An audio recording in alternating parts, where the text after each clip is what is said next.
Wait, raise your hand if your team won this week. Yep, I'm going to count that as a dub. Okay. Big, meaty dub. Max, where's your... Jake's team didn't win yet. Max, where's your hand? Team didn't win yet. Your team didn't win either. Did you not listen to the sports podcast that we're doing? We won because all the teams around us, the draft, happened to win. We won because the Chiefs lost. Max, so your hand wasn't raised. Is there an issue?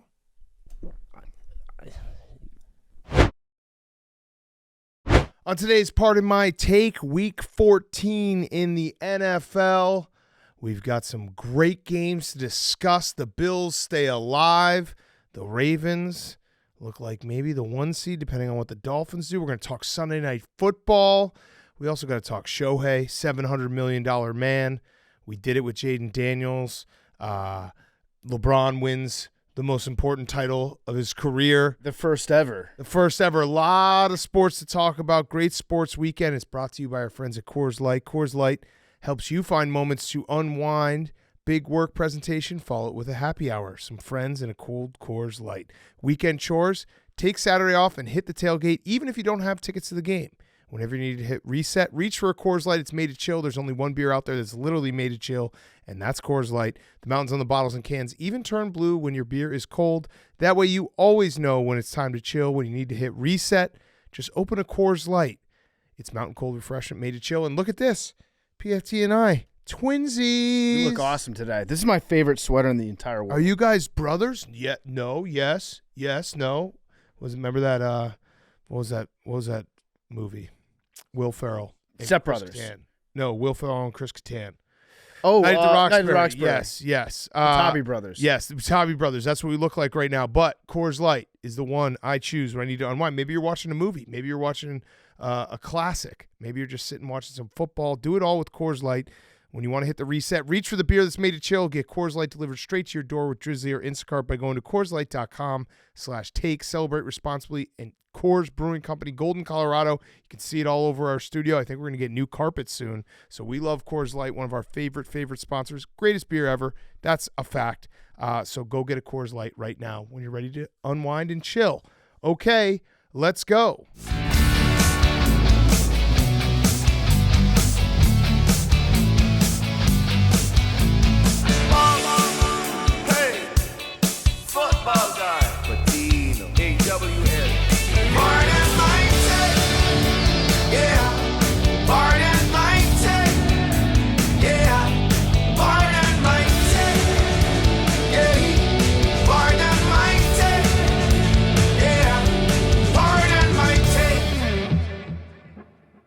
Welcome to Pardon My Take. Today is Monday, December 11th, week 14.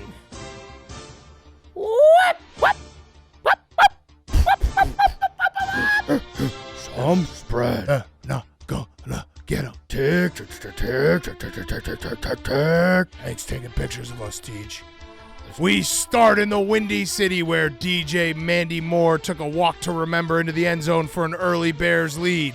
Jameer Mr. Pibbs opened up a can and found the end zone to bring the Lions back before halftime, but it was all Bears in the second half as the Lions fell asleep, desperately in the need of a cup of Jared Goffey to wake up their attack. A Josh Dennis Reynolds touchdown was the last scoring the Lions would do, as Detroit's Dennis system stands for defense? No, I don't know. Sometimes? And the Bears are back. Bears 28, Lions 13. Whoop, whoop. Over to Cleveland, where the Cleveland Browns have no limit to their Super Bowl hopes behind their not-so-juvenile quarterback. Joey looks good. Won't you flack that ass up? You got David and Joker. Won't you flack that ass up? Browns in the playoffs. Won't you flack that ass up? Joe, who's you playing with? Flack that ass up. Trevor Bauer Lawrence's injuries were not nearly the same as originally reported in the media, as he connected twice with the goatsy Evan Ingram to really stretch out the Browns' red zone. Kevin Stefanski took advantage of the young Jags D, and don't tell nobody, but Cleveland is thinking Yoffs. The Browns 31, the Jaguars 27. Playoffs? Playoffs? In Cincinnati, where we had the marquee matchup of Gardner and Browning, also known as an Italian picking tomatoes in the summer, Ronnie Harrison Ford crashed into a Bengals player and took away the ball, landing safely in the end zone to make it 14-14 going into halftime. That's when the Bengals used their secret weapon, lacrosse player and yacht club member Tanner Hudson, to take the lead 21-14 and never look back. Are the Bengals on a magical run? Bengals 31, Colts 14. We go down to Atlanta, where Desmond Shitter soiled the Dirty Birds' diaper once again, despite the best effort of Drake London, who tried to get his hands on a Millie Bobbly Brown balls. Laker Mayfield is looking to win the meaningless in-season tournament that is the NFC South. And as bad as these Falcons look, Bijan F. Kennedy Robinson shouldn't be planning any parades anytime soon, running for only 34 yards. Rashad Walter White methed around and cooked up a whole bunch of speed as Todd Poles stood absolutely still like a Hank Lockwood-designed parking lot and let Arthur Smith's team drive right into him. Bucs win 29-25. Going over to the AFC East, we have our correspondent Means in the Meadowlands. We head to a soggy MetLife Stadium where Zach Wilson said, "I'm tired of this, Grand Salah." "Well, that's too damn bad. You keep playing." Garrett Owen Wilson said, "Wow, look what happens when they finally throw me the ball." Randall Cobb the Elf found himself free in the end zone for a touchdown. Will McDonald had a sack. E-I-E-I-O, and with that sack there came a win. E-I-E-I-O, Jets 30, Texans 6. Back to the games. Thank you, Memes from Meadowlands. Sticking on the East Coast, we go to Baltimore, where the Ravens answered the question, are they likely to miss Mark Andrews, with a resounding no, as Isaiah scored early. The Rams offense, featuring Cooper, 2 girls, 1 cup, made the Ravens defense want to puka most of Sunday, but the game went to overtime, where Tylon Rasheed Wallace said ball don't lie and returned a punt for the walk-off, proving Lamarsh Jackson was the best in the office today. Ravens 37, Rams 31. Whoop! We go out to the Bay, where Brock, old purdy bastard, hut 1, hut 2, hut 3, hut, old purdy bastard live and uncut. The Seahawks released their Drew Clear missile as Drew Lock came out firing in the first drive and hit DK Adams Metcalf for a touchdown, trying to shut the door on the Niners like it was an oversized suitcase. Placebo Samuel said, "I want you to take 2 and call me in the morning," as he gave the Seahawks a heavy dose of ass whooping. The Niners 28, the Seahawks 16. We finish in Kansas City, where Rasheed Condoleezza Rice was tipped off ahead of time about the threat of the Buffalo Bill Kaidas to no avail. The game came down to the last drive, where Patrick Mahomes came up short and was furious at the refs after the game. We go down to the sideline with Patrick. Patrick. I'm just so ticked off with Sean McDermott, man. The Bills they're building 7 games in the win column now. That's what Chris Alex Jones was saying. And if it wasn't for that Patriot Act in late October, they would be in the playoffs. Meanwhile, Roger Goodell loves the Bills. He sure does. He's raiding my pet goat, and it's all about Josh Allen, the way they were protecting him today out there. I racked my brain, and I think we were so distracted by the NFL, we missed out on the NBA midseason tournament and Halliburton gobbling up all the profits. I think back to the 2000 election, and just like Osama bin Laden, Sean McDermott saw himself in the middle of the East, and now he's going to New York with a W in his pocket. I'm just ticked off. Thank you, Patrick. That was Patrick Mahomes from the sideline. Bills 20, Chiefs 17.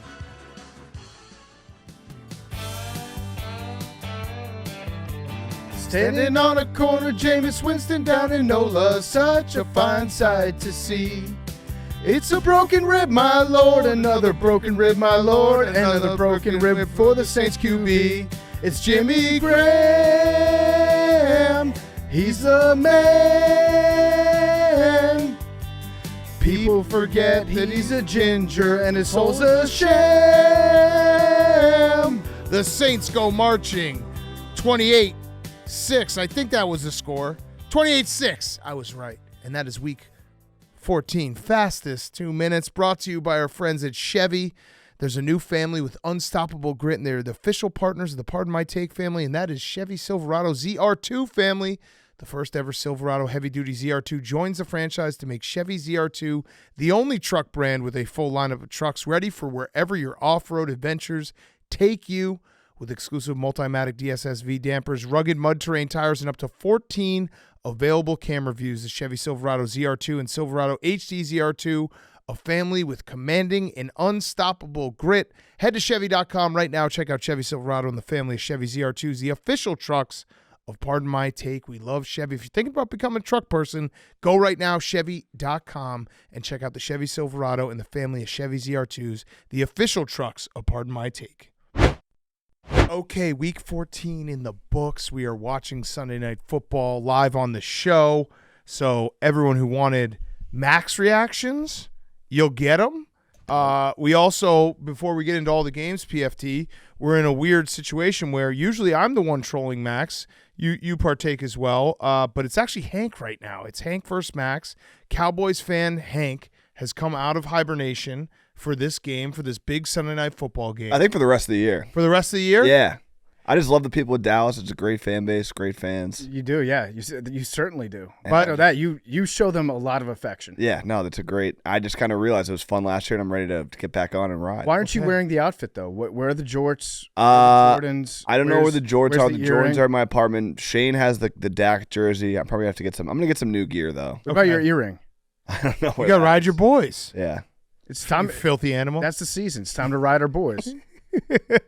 I love it. I love it. All right, so yeah, we will update the game. It's 27-13 right now, heading into the fourth quarter.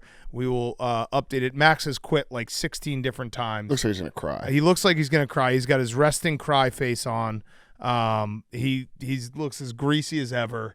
Just, it's a bad scene for Max if the Eagles can't have a heroic comeback here. So the Cowboys just punted, and that was their first time punting the ball in, I believe, 17 drives. So that goes back to Thanksgiving. Their last punt was the third quarter against the Washington Commanders on Thanksgiving. And so the first half was just a butt kicking.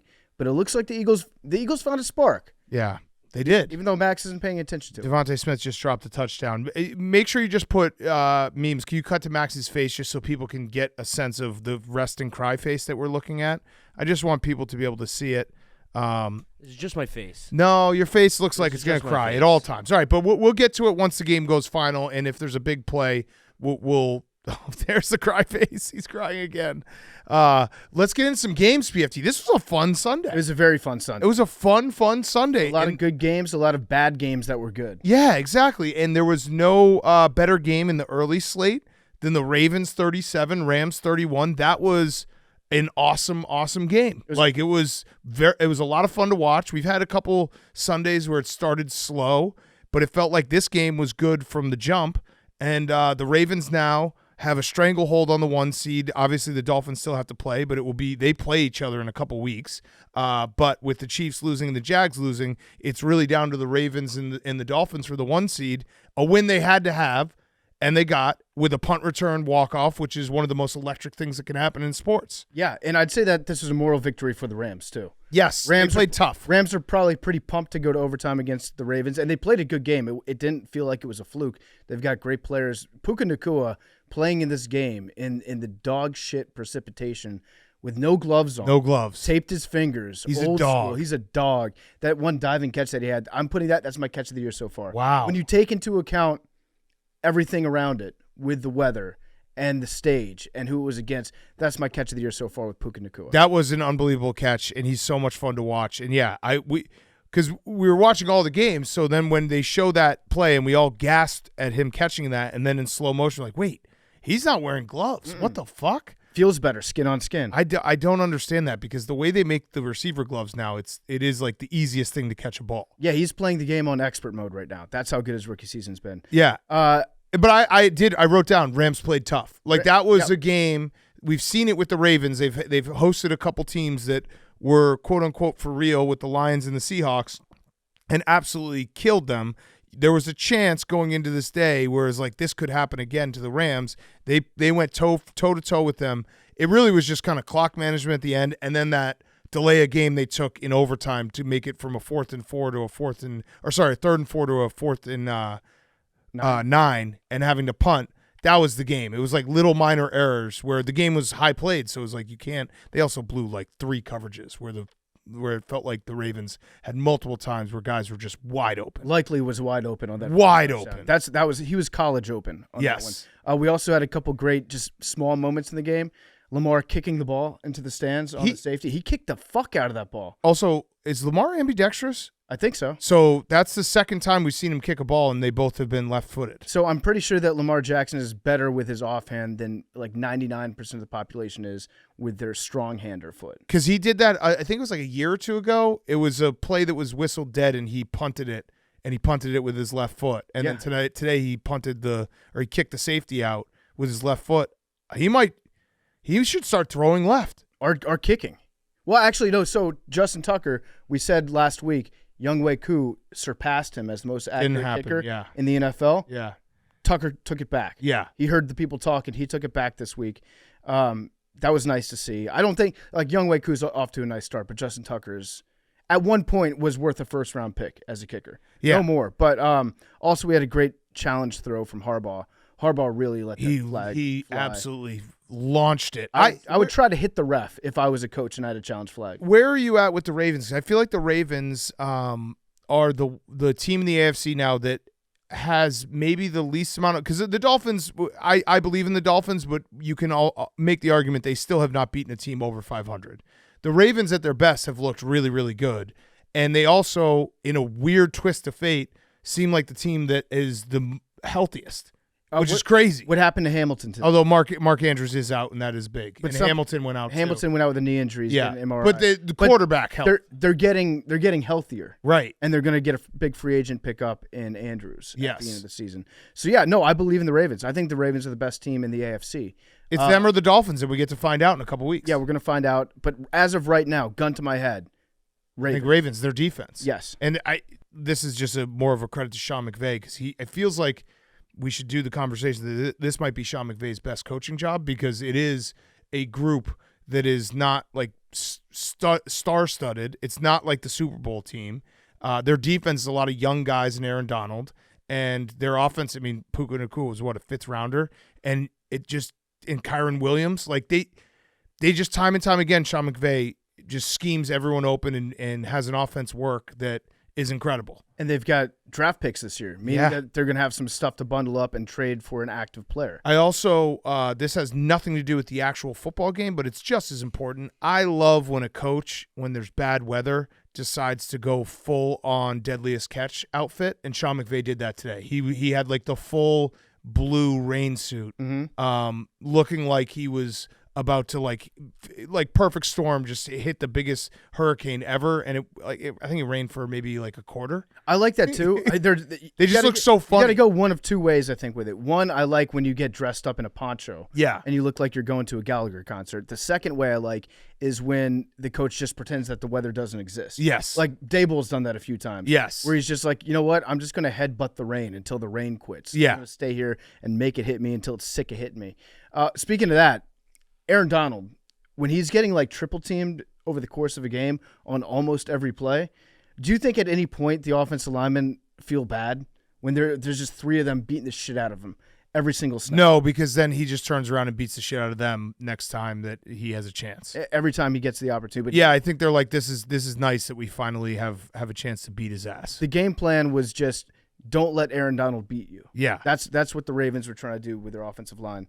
But yeah, no, I think the Ravens are the best team in the AFC. I think I would say that they're better than the Dolphins right now. We'll see what happens with them. But yeah, Ravens are legit. And also that on the challenge flag that Harbaugh threw, it was my favorite kind of coach's challenge, which was he was just mad at the result of the play, which was a touchdown. Right. A very obvious touchdown. And he just needed to get some rage out real quick. So he threw the challenge flag about 50 yards. They looked at it for like 10 seconds and said, yeah, that's definitely a touchdown. Sorry. Yeah, and the Ravens, by the way, they have a tough schedule coming up, so we'll find out how for real they are, which I do. I agree with you. I think they're the best team in the NFC right now. They go at Jaguars, Sunday Night Football, Niners, Dolphins, Steelers. Steelers not so much. We've been talking about it. Speaking of the Steelers, teams that we don't want to see in the playoffs, I do want to see the Rams in the playoffs. Are are you saying if you're an NFC team? No, just in terms of enjoyment of the Gotcha. playoffs. I thought you were doing you don't want to see them in the playoffs. No. I'm saying enjoyment of the playoffs, like first round matchups.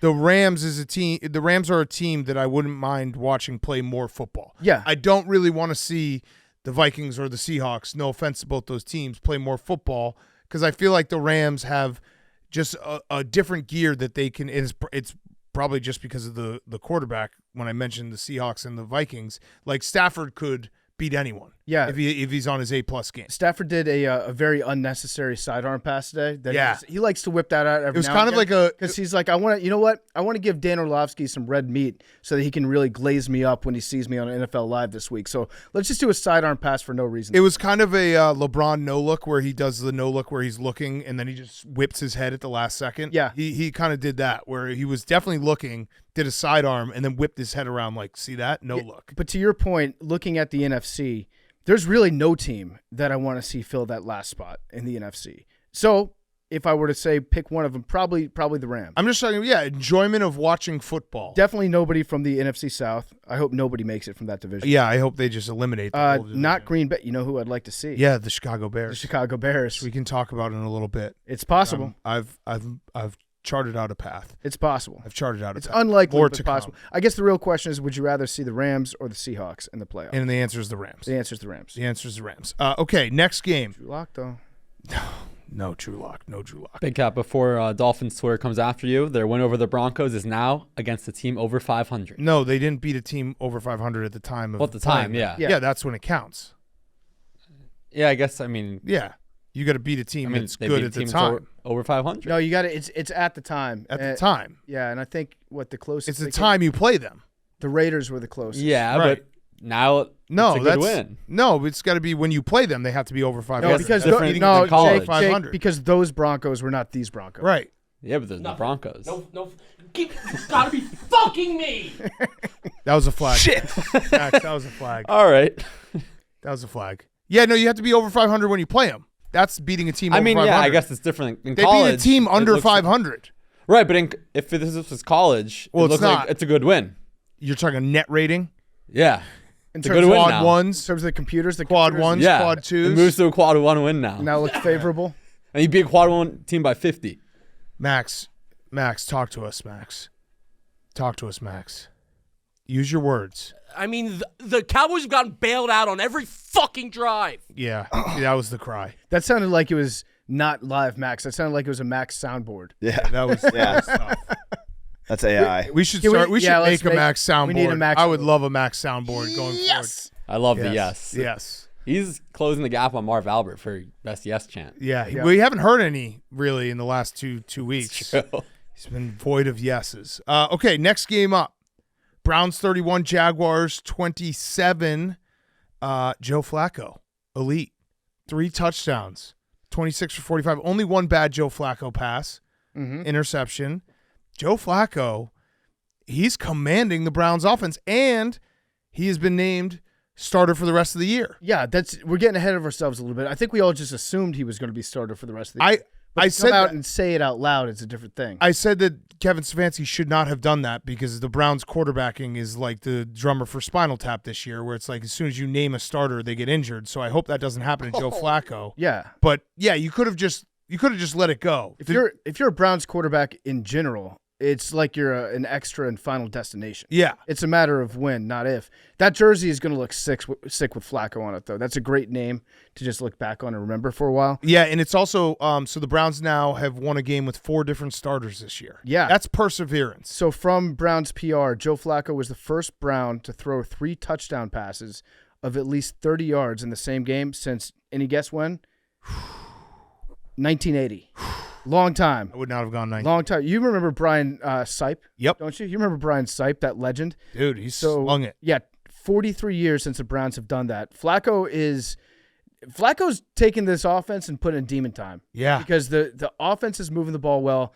Flacco can still sling it. He was moving around a little bit today. He's like playing his way back into shape a little bit, where he's like, oh yeah, this is what running is. Well, more than anything, it is that Joe Flacco can, read a defense. He knows when a blitz is coming. And that's not a knock on DTR and PJ Walker, but Joe Flacco has seen a lot of football. So, like, little things. I think one of those long touchdowns was like a 3rd and 1 where they tried to blitz and he saw it and, like, perfectly read it. And it's like those are plays that Joe Flacco can give you that maybe one of these younger quarterbacks isn't really there to do it for. And because the Browns have a defense as good as they do, which is elite at home, and they're banged up. They didn't have Denzel Ward today.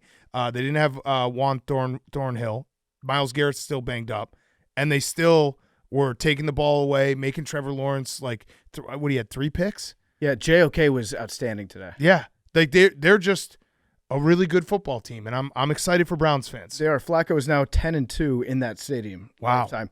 And the thing about Joe is he doesn't really have any emotions whatsoever. Like when he won the Super Bowl, he like smiled. Right. And he thought Went to to himself, McDonald's. I'm about to get $200 million, Yes. which was pretty cool. And he smiled. He gave us that. But when he's under pressure, when there's guys blitzing him, he doesn't really panic because his resting heart rate is just constantly like 50 beats per minute, whether he's winning a Super Bowl or whether he's getting eaten alive by Josh Allen on the defensive line. Yeah. So he was what we expect Joe to be. He's what I expect Joe to be. Myles Garrett agrees. They asked him about Joe Flacco's play. He just smiled and said, he's elite. He is. He's elite. He's elite. I call him Baldinger's cat because he's both elite and not elite at the same time, and he makes everybody furious depending on what your take on Joe Flacco is. And here's how the conversation always goes. Is Joe Flacco elite? Yes. Why? He won a Super Bowl. So did Trent Dilfer. Yeah. And that's the end of that conversation. That's it. Every single time. Mm-hmm. Or no. He won a Super Bowl. But he won a Super Bowl. Yeah. Yeah, but so did Trent Dilfer. And then that's the end of the Yeah, conversation. it's you can do like a chart. It's choose your own yes or adventure. no. It always ends up with but so did Trent Dilfer. It's choose your own adventure in a flow chart, and the last one. Can we make that chart actually your guide to talking to your family about Joe Flacco? Yeah, this is why we talked about Trent Dilfer flipping out on sidelines. I think that he has rage just because he always is the ending of the Joe Flacco conversation. Yep. Like Trent Dilfer, when he saw Joe Flacco coming back, was like, God fucking damn it. Yeah. Now we're gonna do this again. Yeah. We're gonna talk about the fact that I won a Super Bowl, but it wasn't me. It was the defense. Yeah. If you look at like the outcome of that Super Bowl, the person that had the worst was not Kaepernick. It was not Harbaugh, or I should say Jim Harbaugh. Yeah. The person who had it the worst was Trent Dilfer, without a doubt. Yes. And I mean, Joe Flacco was a lot better than Trent Dilfer. Way better. That pass he made in Denver. Way better. But yeah, the Browns are for real. Now the Jaguars on the other side, their defense has gone away. That was the thing that, I think a lot of people early in the season were like, wow, the Jags defense, like it's paired with Trevor Lawrence, and Trevor Lawrence wasn't good today. I still don't know what happened with his ankle. It felt like maybe he shouldn't have played because he didn't play well. He played well at the end. Like he put together a couple drives at the end, but the Jaguars feel like they're a smoke and mirrors team. Yeah. And we're starting to kind of get through the fog, and we're like, hey, wait a second. Why did we anoint the Jaguars? Oh, because Pete Prisco? I was going to say the reason why we're having that conversation about the Jaguars, we shouldn't be talking about the Jaguars as being frauds. We should be talking about the Jaguars in terms of taking that next step. This year's the next step year for the Jaguars, but because Prisco had to open his big mouth about it, now we're looking at as the Jaguars are frauds. Yeah, but it's all about perspective. Pete skewed everybody's perspective with his Jaguars Super Bowl talk. But the next step would be winning two playoff games. I don't see them winning 2 playoff games. Do you? No. They would have to, right? If the playoffs started today, they would play the Browns. You could make the case that the next step is not necessarily winning those playoff games, but just putting up like 11 wins in a season. Yeah, but they did win a playoff game last year. They did. And they went and played against the Chiefs, and admirably. They showed up. It was an admirable performance. They showed up. They put together those terrible uniforms. They have some bad uniforms. They had one great half of football. Yeah. In the playoffs last year. Yeah. So yeah, I don't really take the Jaguars for real. Yeah. Let me ask you this. It's unfortunate because I love our guy Chaps. We know Doug's. Duval seems like the coolest place. They have another night game. If they can beat the Ravens on Sunday night, it kind of is a pivot point for their whole season, like back on track. But right now, as it stands, let me ask you this. Who do you think would win in a playoff game, the Browns or the Jaguars? I would say the Browns. I would think the Browns could beat the Jaguars. I think the Browns could beat the Jaguars. I mean, the Browns' defense is not the same on the road. I mean, a lot of people are saying that, like, can Joe Flacco win against a good team like the Jaguars? I don't know if he can or not, but if they were to play in the playoffs, I think he might be able to sneak one out. I'd agree with you there. Maybe by, okay. like, what, 4 points? 4 points. 4 points, yeah. And Doug Peterson, he went for 2. I kind of liked it. So it was 21. It was 31-21. They scored a touchdown with a minute left, and he went for 2 to try to make it a 2-point game instead of a 4-point game, or instead of a 3-point game. Didn't get it. I actually liked it because you needed. It was all resting on the onside kick anyway, and if you get the 2, you can win with a field goal. I don't know if I like it or not. I kind of liked it. It was kind of funky. I can't remember the last time a coach did that. I think the reason why I liked it was because the way they've made onside kicks now, it's impossible. So he kind of was like, this doesn't really fucking matter anyway. Right. Well, I liked it personally because I picked the Browns, and it was a 3-point spread. Yes. And so that was very, very beneficial for me, very, very detrimental to Hank. Yes. Who unfortunately is he's not looking great. What's the deal with these peanuts? Yeah, I'm ready. I'm ready to do to start grinding. Okay. Grinding some tape. Full. Getting the Not second. over set. yet. Not over. It's over. It's over. What do you mean grind some tape? Like watching. You're gonna watch stand up? You're going to steal other people's jokes? You should do that. You should. I'm actually not gonna do you that. should No, I Carlo like Mencia's whole set, word for word. I don't. Cover comedian. I've obviously seen stand up, but I wouldn't say it's like a huge, thing that I watch in my free time. Like I've been to a couple shows, I've watched a couple stand ups, but I'm not super familiar with the art. Mm-hmm. Tell us a joke. Eagles defense. That's pretty good. That's good. Yeah. Hey, Good. that's pretty good. Get ready to learn funny, buddy. That's good. That's really good. Okay, next game. I'm going to end up roasting you guys. Oh, that's nice. So play the hits. I don't know what else. I just can't do that for an hour. But That's low hanging fruit, Hank. Just go full troll mode. Really sad. Really sad of you. it's just an hour's a long time. It's fine. I'm excited. It's a long time. I'm not going to complain. Let's pretend right now. Okay, your stand up set starts right now, and I'll let you know when it ended. Okay. Okay. Okay. Bengals 34, Colts 14. The Bengals a team of destiny? Jake Browning looked pretty good. Dude, Zach Taylor needs appreciation because, like, watching the Bengals play, I know Jake Browning has looked good and he deserves a lot of credit. He actually, he's 79.3% completion percentage in his first 3 starts, which is the highest a quarterback's ever had in their first 3 starts since 1950. I don't know what happened in 1950. I feel like all stats just stop in 1950. Norman Van Brocklin. Yeah, it's Sammy Baugh. It's like Sid Luckman. It just all stopped at 1950. But Zach Taylor, like the way he's scheming, he's like, hey, I have a lot of really good players. Who cares that I don't have Joe Burrow? Like, we got to make something out of this. Let's just scheme up all of our good players getting the ball in space and let Jake Browning just make easy passes to him. He made some very easy passes today. So that I screen agree pass, with you. I agree with you. Zach Taylor's doing a great job. Chase Brown hit 22 miles an hour on that screen pass where he just took off. Like, how can you have a fast guy like that and not really use him until your backup's in? I would have liked to see Chase Brown more frequently this season. But Jake Browning, there was a momentary scare that we had with Jake Browning where we thought that he took our advice and he just decided he was going to fake an injury. Yeah, he had a thumb injury. And then get paid. He said he went to the locker room, he was dehydrated, he got an IV, and then he just sat there being pissed off because he was cramped up. And then he was just like staring at his IV, angry, like waiting to get back. And then he was done. He came back in. A.J. McCarron hit the bricks, and then it was time for him to just take back over. And he's getting cramped up sucks. You know what? I'm going to put him in the moxie conversation. Yeah, I think he's got good moxie. And I also think the Bengals, like, that win on Monday night rejuvenized their season, and they're now sitting here and being like, hey, wait, we're still a really good football team. You know, let's not be the FSU here. Yeah. We can still make the playoffs. I think they definitely could. By the way, shout out Joe Burrow, Nice Guy of the Week award, first ever on Pardon My Take. He gave his suite to Jake Browning's family. That's amazing. Nice Guy of the Week. On his birthday, no less. Wow. Nice Guy of the Week. Joe's a very nice guy, so that was a very cool thing to do. As for the Colts, it felt like the Colts, like, lucky bounce streak kind of ran out. And I thought it was going to keep going when they got that pick 6. Yeah. But the muff punt and then just, it felt like they were just, running uphill for the entire second half. I hope that the Colts are in my fun team category. Shane Steichen is a great coach, but it did feel like the lucky bounces kind of ran out for them. I think they're still in the fun team category. Yeah, for sure. They're in the fun team category. Yeah, did they score? They scored like 14 points in 10 seconds or something like that. It was 25 seconds. 25 seconds. Yeah. Yeah. It was So a touchdown and then the pick 6. So Gardner Minshew looked okay today. Nothing special. They ran out of gas in the second half. Second half, it was all Bengals all the time. But I would still trust the Colts against exactly 50% of the teams in the AFC. Yeah. I think they're the perfectly average team, but they compete in fun ways. They have no business being this good right now. Yeah, they're the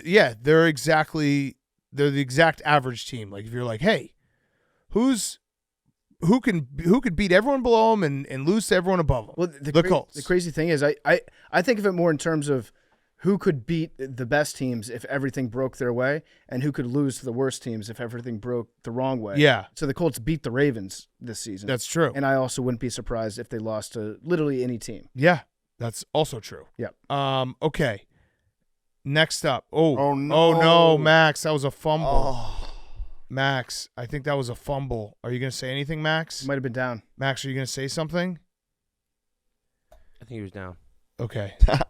There's 6:38 left in the game, and the Eagles are down 17. It's bad for the over. Yeah, no shit, Hank. No, he was definitely He not might have down. been down. His whole body was in. When you're, so this is my first game of football I've watched, Max. When You got hairball? when you're down, what does that mean? Right, I get he wasn't fucking down. Talk about the game. But wait, His Big foot Cat, was down. You got to look at two sides of the same play. So it looked like he was not down yet, but did he have possession? Was that a catch? Ooh, maybe not. Maybe it wasn't a catch. You guys aren't funny. You sure? Yeah, they are. Thanks, Jake. Thanks, Jake. Thanks. Very cool. Approaching 8 years. You're such a bitch. Wait, no, but seriously, when you say down, does he have to? What does that mean? If your whole body is in the air 3 feet above the ground, is that down? No, he was not down. It was a fumble. Oh. Was there a clear recovery? Yes, there was a clear recovery. Oh, fuck. Wait, which team? Oh, the Cowboys. This is The Cowboys? This is bad analysis. And which team are you rooting for? First hiccup, only one. Any more hiccups? No. Okay. You want us to continue? Yeah, I would love for you to continue. Okay. Should Well, we talk they're about in this game since it's commercial. over? Yeah, they're commercial. We No, usually it's not do that. over. We It's usually not do over. that. The Eagles don't give up. Rocky. They lost on Rocky Day. This has been the worst Today's game I've Rocky ever Day? fucking seen. Do you think No. this game would have gone different if Dom was there? Oh, no, they won on Rocky Day. Yeah. Yeah, 0-2. Dom not 0-2. being on the sidelines, When obviously. Dom doesn't finish the game on the sideline. But wait, was 10 Dom point allowed to swing. coach during the week? Yeah, he was. Okay. So He was that's allowed at to least do good. all. He even was allowed to travel with the team. Oh, Just couldn't be on the sideline. damn. Does They every have their binky. does every team have a Dom on their sideline? I don't know. What are we talking No, about? I'm genuinely Talking about curious. Dom. I We're don't talking know. about Dom. The Eagles. Did you really forget what we were talking about? No. Okay. At least you guys are gonna be in first place after this game, right? Oh wait, I just did the playoff machine. Oh no! Don't tell me PFT. Don't give me bad news. Not right now. First seed is the Niners. It says second seed is the Cowboys. What? And the fifth seed is the Eagles. Fifth? Fifth. What? No. That's a fake fifth seed. That's a fake. 'Cause we haven't fifth played the seed? Giants yet. That's what it says. It's fifth seed. Wait, but the way the Eagles are playing right now, is the Giants a guaranteed win? Would you shut up and just Okay, continue alright, with okay, the okay. games that we're Well, supposed how to be can he talking shut up about? and continue? So are you playing question. at the Giants next week? No, we play at Seattle next week, which we very well could. But then do you play at the Giants?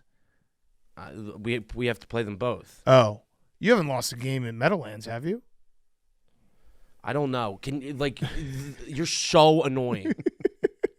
Can you shut up and also continue talking, please? I just want you to continue doing the part of the show that we're supposed to be doing. Okay. Who decides that? You. No. So wouldn't Max what is the they're producer. talking about be what is supposed to No. be talking No, about? this is what we're talking about right now. I It's guess Max. technically the producer creates the rundown. Yeah, Max creates a rundown every time. We do Every we do show. a fully produced rundown Yeah. on every single show. Max is always giving us topics. And They're all things- on the side things and to fast talk as Pre-show about. meetings. Fastest Yeah. 2 minutes, the A block. Now we're in the B block. Yeah, what are we going to talk about today, fellas? I got some ideas. LeBron? Zion is fat? Are the Cowboys the best team in the that was NFC? so Stephen A. funny. Smith tweet was the best. Got a belly. He's like, check out my new podcast. Shohei, Zion is fat. All right, Bucs 29, Falcons 25. Someone has to win the NFC South. 3-way tie now. The Bucs technically own. They control their own destiny. So Baker with the game-winning drive. I don't know this. Like I'm so sick of watching NFC South football. I think that they should only play each other. So you have to opt into NFC South games. Yeah. If you really care about the division, Put it on, then you can watch. It should be the Panthers playing against the Bucs, Saints playing against the Falcons, and then they just rotate amongst themselves. and they should put it on the Pac-12 network. yeah, make it a real effort for people. I don't want to accidentally stumble across an NFC South game. Exactly. It's just a chore every single time. Oh, that was a big pass for the Cowboys.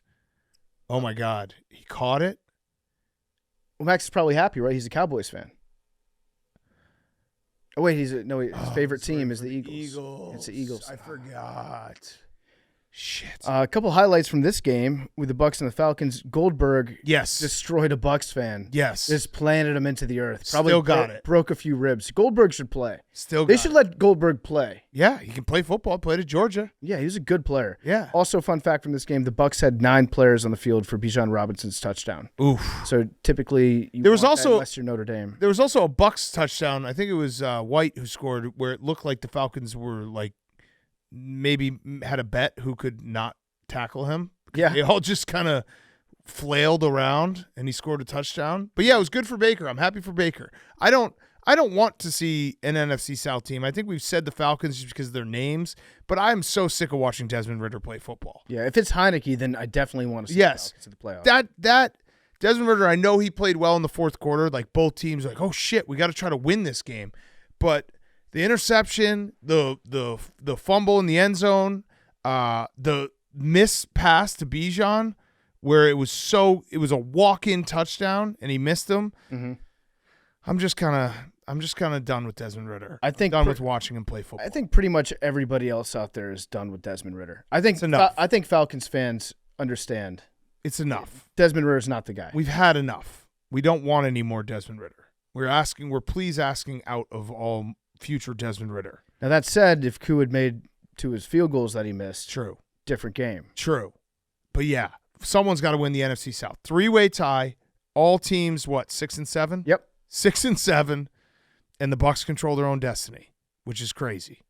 They are sitting right now in the 4th seed. We're just going to do this again, where the Bucs are going to, although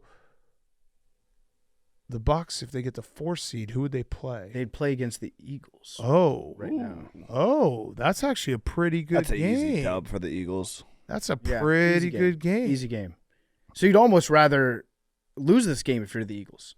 Yeah, you go play the Bucs, Max. Round 1. No, that is not how this works. They're No, it more is. likely to get the 5th seed, the 2 seed, than they are the 5th seed. If the season ended today. But it doesn't end today. But The last season week doesn't end today. last week it was all about how you had the 1 seed. Yes, it was, and we did have the 1 seed. Now we don't. So Okay, so great, it's changed. great. So what's you guys are fucking geniuses. Over what's here. the playbook tonight? The playbook is that this defense fucking sucks, and they can't hold on to the football. And Dallas gets bailed out on every fucking drive with either a penalty or picking up a flag, which I've never seen someone call a hold, throw the flag for the hold, and then say, you know what, never mind. But they kicked our asses, so it doesn't really matter. Damn. Quick poll, because I'm just curious. PFT Commanders were bye week this week? Yep, it was great. Actually, we won the bye week because a lot of teams lost that were close to us, so we hang on to our spot in the draft. Yeah, everyone won but me. Jake, let's I'm cut doing to a the poll. chase Max, here. wait, Jake, Max, cut this to is- the chase here. Max, this Eagles discussion is not about you. I don't know how big your head needs to be. Yeah. We're not just talking about the Eagles so much to get under your skin personally. We're a football podcast. Yeah, and Jake, your team plays tomorrow, so there's They have yet four, to lose. 4 this week. teams that have played today The Jets must. or this week, Yeah, Jets. The Jets lost. and the Patriots must have lost, and so have the Bears. Those teams stink. all underdogs. Wait, raise your hand if your team won this week. Yep, I'm going to count that as a dub. Okay. Big, meaty dub. Max, where's your Jake's team didn't win yet. Max, where's your Your team hand? didn't win yet. Your team didn't win either. Did you not listen to the sports podcast that we're doing? We won because all the teams around us in the draft happened to win. We won because the Chiefs lost. Max, so your hand wasn't raised. Is there an issue? That was a great Max noise. Okay, let's take a break and we'll talk about some more games. Max needs a break. Let's take a break. Yeah, we're going to get back to the games in a second, but before we do, they're brought to you by our very, very good friends over at Game Time.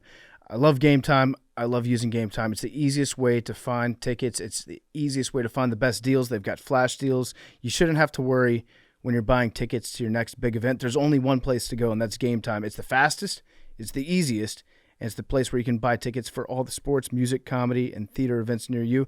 True story, I had some tickets to a concert on Friday night I couldn't go to. I tried to find somebody to transfer them to. Plot twist, it wasn't through Game Time, and it was a pain in the ass to transfer these tickets. I had to send multiple emails. It was annoying. With Game Time, you can just text them right over. So easy to use. Game Time has the best deals, flash deals, zone deals, last-minute tickets. Easy to find and buy tickets for every kind of event in your area. Again, they've got concerts, they've got playoff games, college football games, NHL games, NBA games, college basketball games. They've got it all with Game Time. And all-in prices show your total up front, so you know that you're getting a great deal without hidden fees. You can buy tickets in seconds with 2 taps. Take the guesswork out of buying tickets with Game Time. Download the Game Time app, create an account, and use promo code PMT for $20 off your first purchase. Terms apply. Again, create an account, redeem code PMT, you get $20 off. Download Game Time today. Last-minute tickets, lowest price, guaranteed. Did the Eagles quit?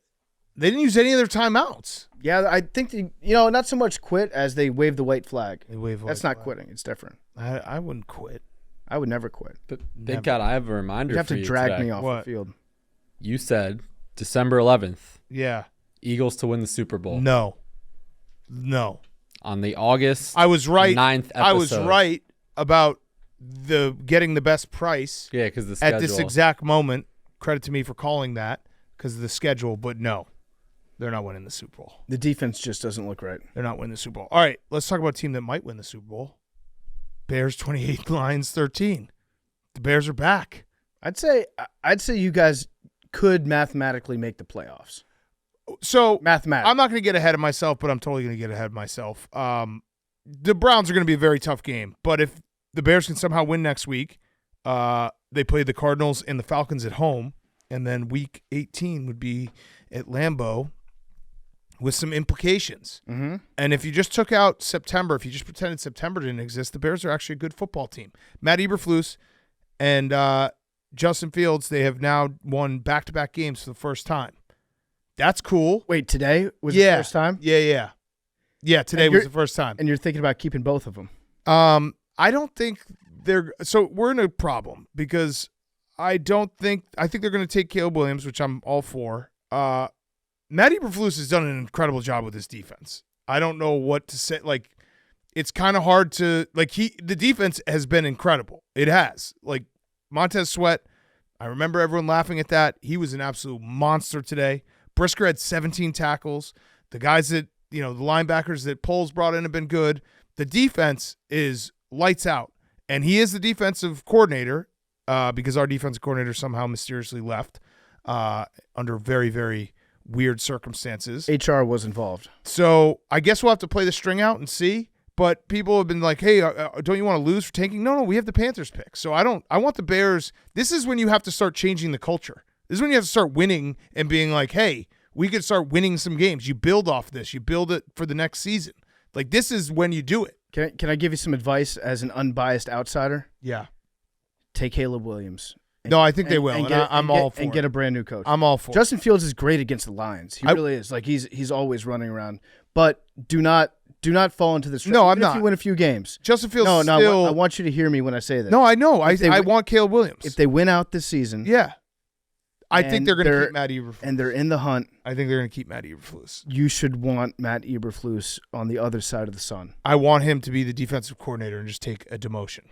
I don't know if that would be happen. the best thing ever. It would be great, but I don't know if it's possible for that. That's why we need Harbaugh. I'm just telling Harbaugh can just be like, Matt Eberflus, you're the DC now. I'm just telling you, don't even have to tell him. As a friend, I need you to know that you do not want those guys back next year. I don't think I want Justin Fields back, but I do. Matt Eberflus, you can't deny how good the defense is. Defense is great. So yes, gun to my head, I do not want him back, but I also have to see what happens in the next. If they win out, what the fuck?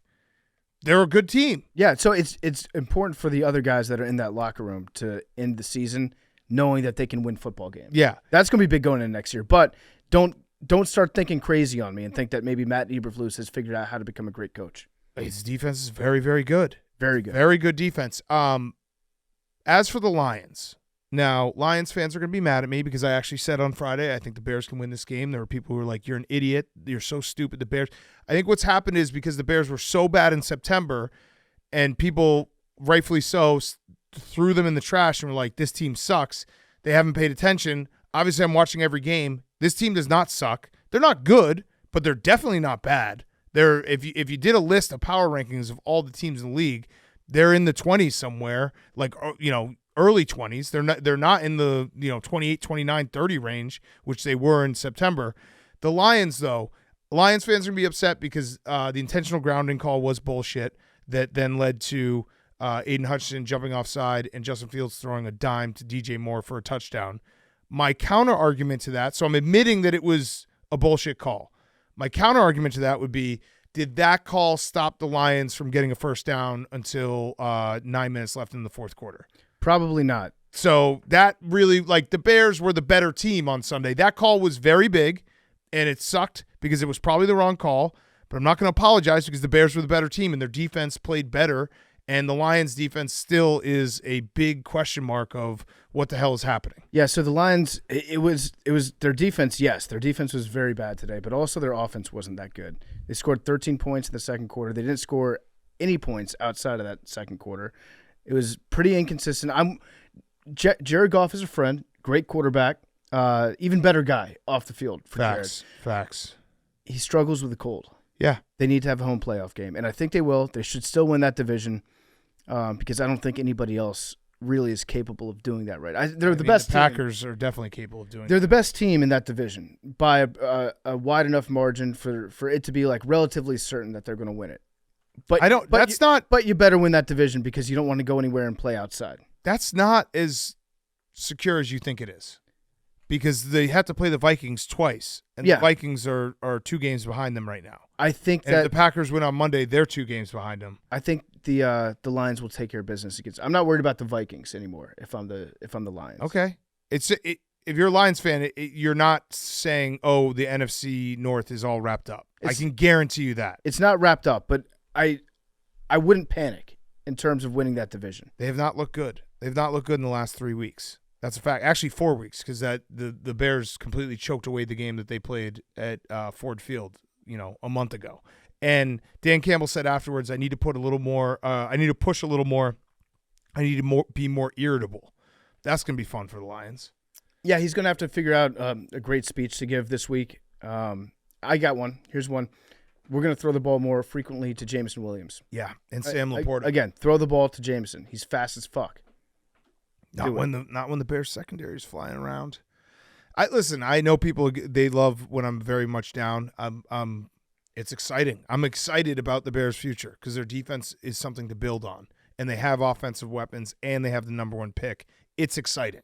If you want someone to be down and out and doom and gloom, can I offer you a Max? Why's Max down? Max, that game just went final. Your mic's not on. Eagles suck. Eagles suck? This is 2 games in a row playing the 2 other best teams in the NFC, and you've looked very bad. Yes. The season's over? No. Okay. You have a magic wand. How do you fix the Eagles? Nothing. The defense is Nothing? so bad. I mean, the offense, there was just bad turnovers, but they were moving the ball fine. They just had bad turnovers. Mm-hmm. The defense is a big problem. Mm-hmm. Big problem. That was a lot of bigs. Sean Desai fucking blows. Damn. That's tough. Is Dom back next week? I don't know. Hopefully. Did they lose? The Dom defense game? sucks. Yeah, they No, but lost Dom the got kicked game. out of that. Hank, you bet the Cowboys today. What do you think about your Cowboys? Hank's the Cowboys- worst. We need a Cowboys fan on this podcast. We said that. Hank has stepped up. Cowboys He's the look next great. man up guy. They're dominant at home. They got to keep up these wins, get some home playoff games. Soupy. Soupy. You think it's soupy this year? I think this is the year. Ooh, okay. Well, Max, the gauntlet is over. That's good. I mean, you still have to go to Seattle next week. It's not a gauntlet. the Seattle needs a win bad. I'm also sick of playing teams that just get extra rest. Yeah. Seattle kind of gets extra rest because they played earlier. Dallas You get had at a- least 4 hours. Last week, Hank, Dallas had a mini bye. Mm. He played Thursday. It's scheduling. Scheduling has fucked the Eagles. Mm-hmm. That's They what's lost by happening. Calendar. 20. Yeah, that's what's happening. 2 days is worth 20 points. Yeah, Yeah. that's about right. Mm-hmm. That's the math. I mean, the defense sucks. Yeah, Dak looks really good. I think Dak MVP. He did look great today. Yeah. Dak MVP. We were talking about it a couple weeks ago, but Dak is, I would imagine the odds would reflect that, but Dak MVP feels like it's got some momentum now. I'd say if the conversation's down to Dak and Brock, they're going to give it to Dak. Yes. Well, it really, I just keep going back. It's probably going to be the number 1 seed. So Tua's still in it. Like Lamar's still in it. It's just, that's how this award goes, unfortunately. So whoever gets the 1 seed gets the MVP. Mm-hmm. Although if it's the Dolphins, I think it's Tyreek. It should be. It should be. Okay, next game. Sorry the Lions fans had to listen to me be happy. I'm happy like once, never. Never happy. No, I mean, you have every right to be happy. I'm very, very happy. The Bears could put a pep in my step today, and it felt good. And it felt good also because people still think they suck. So, like, when you can sneak them and be like, no, they don't actually suck. Were they 5-4 in their last 9? 5-4 in their last 9. And their losses are, Tyson Bagent, that Saints loss, they actually kind of dominated the Saints. Obviously, the Lions game, they didn't know how to close out the first one. If you look at the last 2 months of the Bears, like they're outside of the Chargers game, they've been in every game. Well, so the Vikings game, we all remember that Vikings. By no means were the Bears like a dominant team. No, during that game. but their defense was awesome. Their defense was great. Their defense can win them games. All right, Saints 28, Panthers 6. The Saints, man, it's tough when the Panthers are playing, and the Panthers are a chore to watch, and then the Saints are like equally as a chore to watch because the Saints offense, Derek Carr at one point in this game was 13 for 20 for 37 yards and 1 interception. And did you see his offensive lineman, Eric McCoy, just start screaming at him? I saw that, yeah. Kind of woke him up a little bit. They got into that. I took something else away from that video, too. It wasn't just him screaming at him. We need to start monitoring Derek Carr every time he's sacked. I don't think these guys are helping him up. Yeah. I don't think his offensive line is going back there and helping the guy up. Yeah. I think he's up to 3 or 4 broken ribs right now, trying to match Drew Brees' all-time record.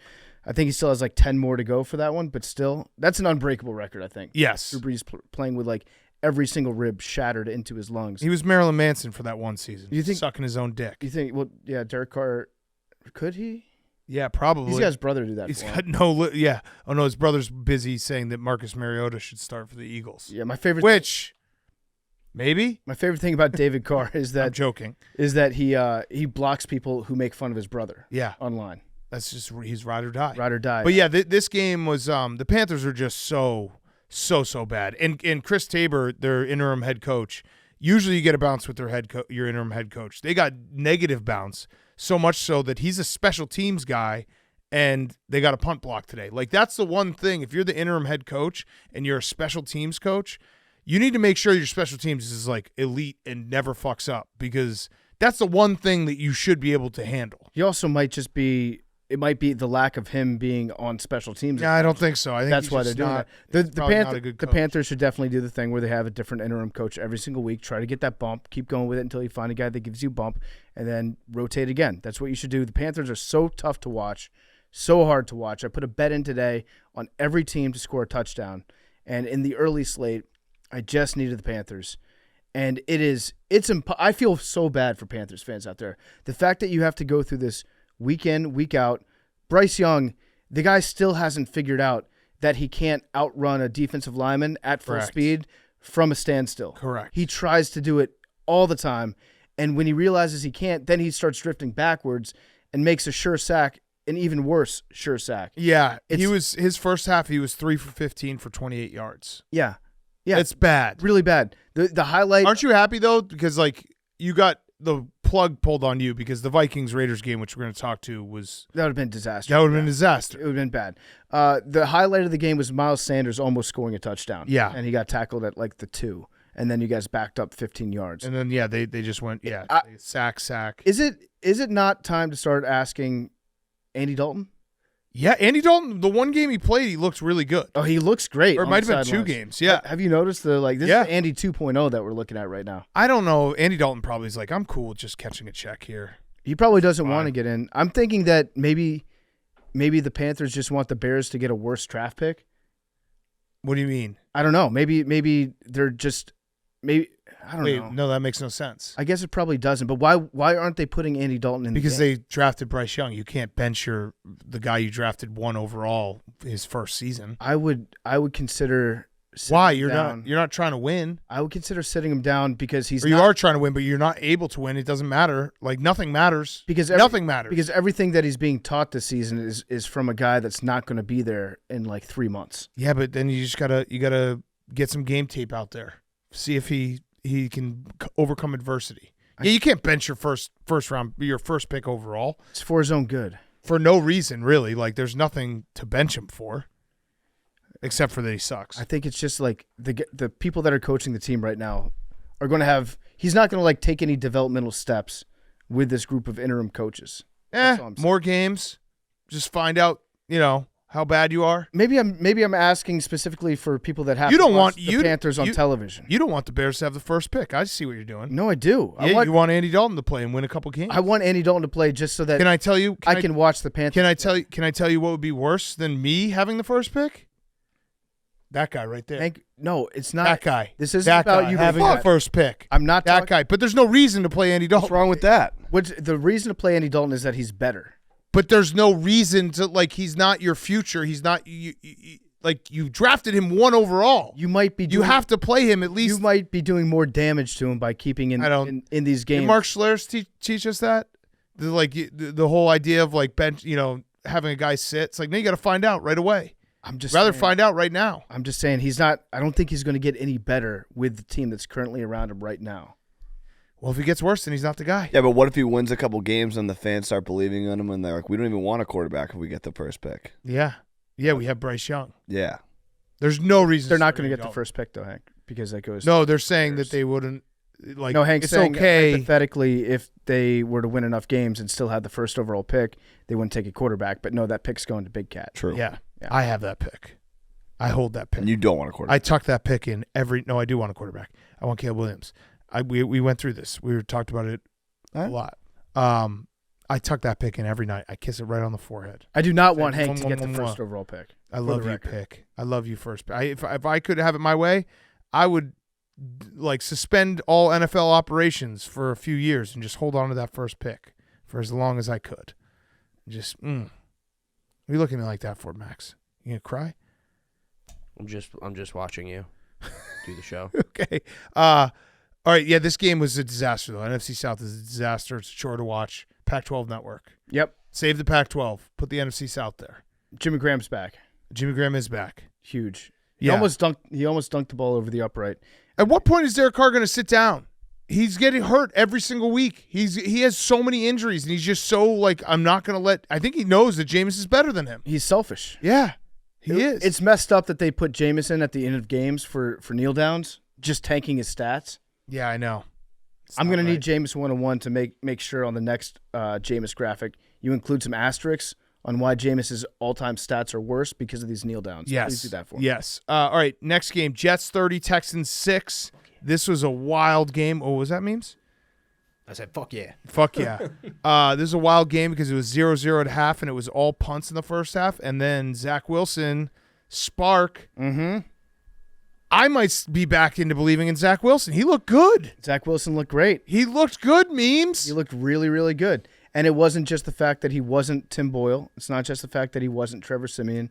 He played good in the second half. And he did it in the rain. What's up with that, memes? Is he good? I think not good. I think but- he's just the perfect backup quarterback where a guy goes down, he goes in, gives you a spark, and that's it. Big spark. Can't play a full season. I think Zach Wilson is the perfect Well, no, it doesn't work with this analogy because I was going to say Mitch, but that has not worked out. But, like, you can't blame a guy who gets picked number 2 overall if he got picked in the 4th round. You'd be like, Zach Wilson, he's making strides. Yeah. He's coming along. He gets paid nothing. If he was a 4th rounder, you'd be optimistic about Zach Wilson's future. You'd be like, we found a diamond in the rough. Yeah, you can't really do that with this. No, yeah, I know. It's impossible to do. But Zach Wilson played legitimately good football today. He played really good. In fact, the Jets played so well overall. I think if you're a Jets fan, you have to be hoping that Aaron Rodgers can come back, right, Memes? I don't think it's possible. Didn't he officially say he's not? Did he? I'm pretty sure. I saw one crazy quote that was like, "Oh, it doesn't matter if I re-injure it." Oh, that's not true at all. In the cosmic sense of things, yeah. Yeah, the world is going to blow up one day. Just a flick of dust. Yeah. Was it pale blue light? Yeah. Yeah. That's all we are. Well, really, the sun is going to engulf the earth. In Yeah. 50 billion years. So what does it matter if he plays or If not? he tears another Achilles. It's actually selfish and very egotistical to think that your Achilles matters. Yeah. For the Texans, it feels like the fun for the Texans might have hit a big speed bump today because they looked bad. Tank Dell is out. Nico Collins got hurt. C.J. Stroud got a concussion, and their offense looked atrocious. 54 net passing yards, and now the Texans, like they're right now outside of the playoff picture. And if C.J. Stroud's out for a little bit, it feels like this might be. Hey, remember the Texans? That was a fun story for a while. Next year will be good. Yeah. So he's in the protocol right now. So he's probably not playing next week either. It was a fun season though.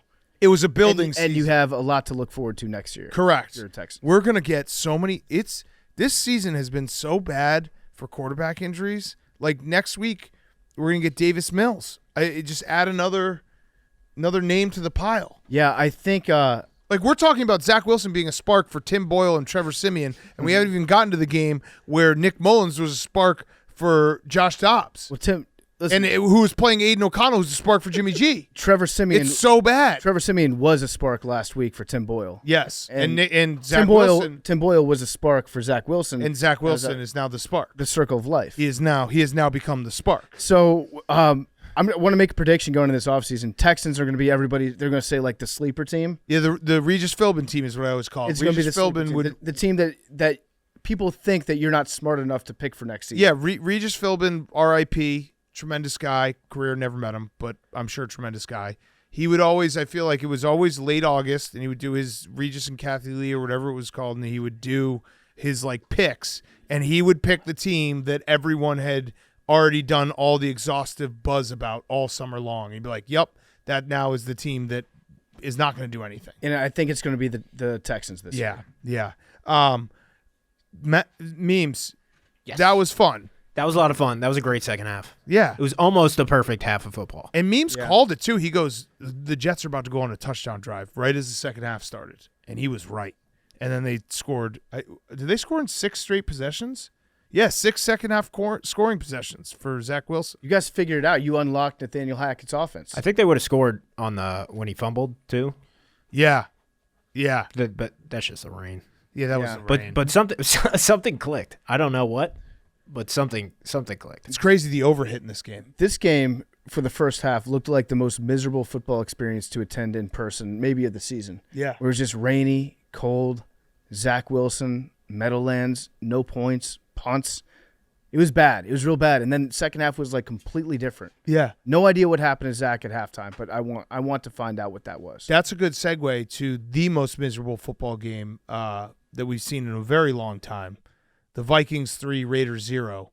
It was the lowest scoring game in NFL history in an indoor stadium.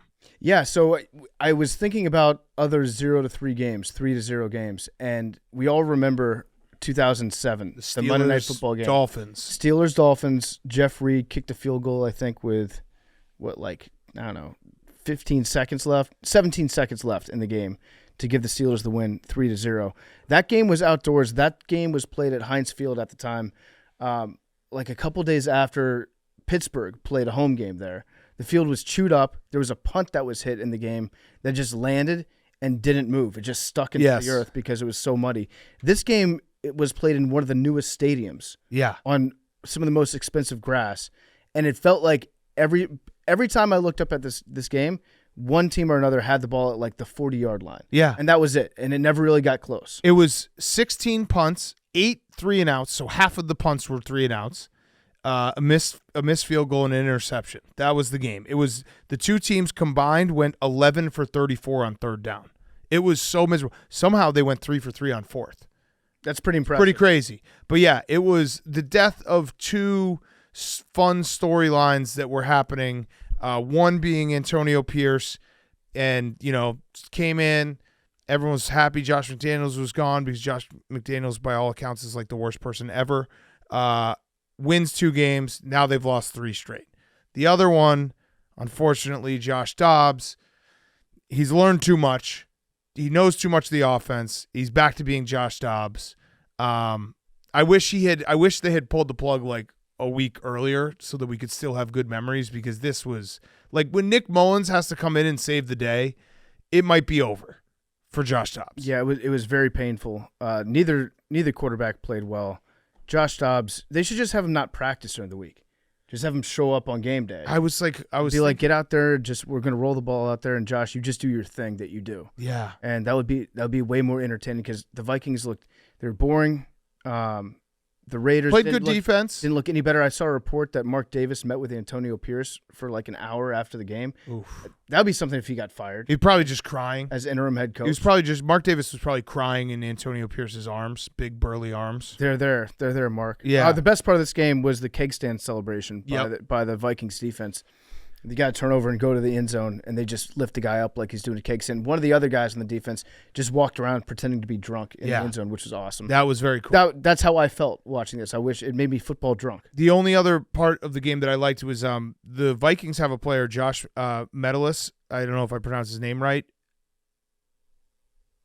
How many positions do you think he's played this year? Mr. Positions? He's Mr. Positions. On defense, 4. He's played all of them. What?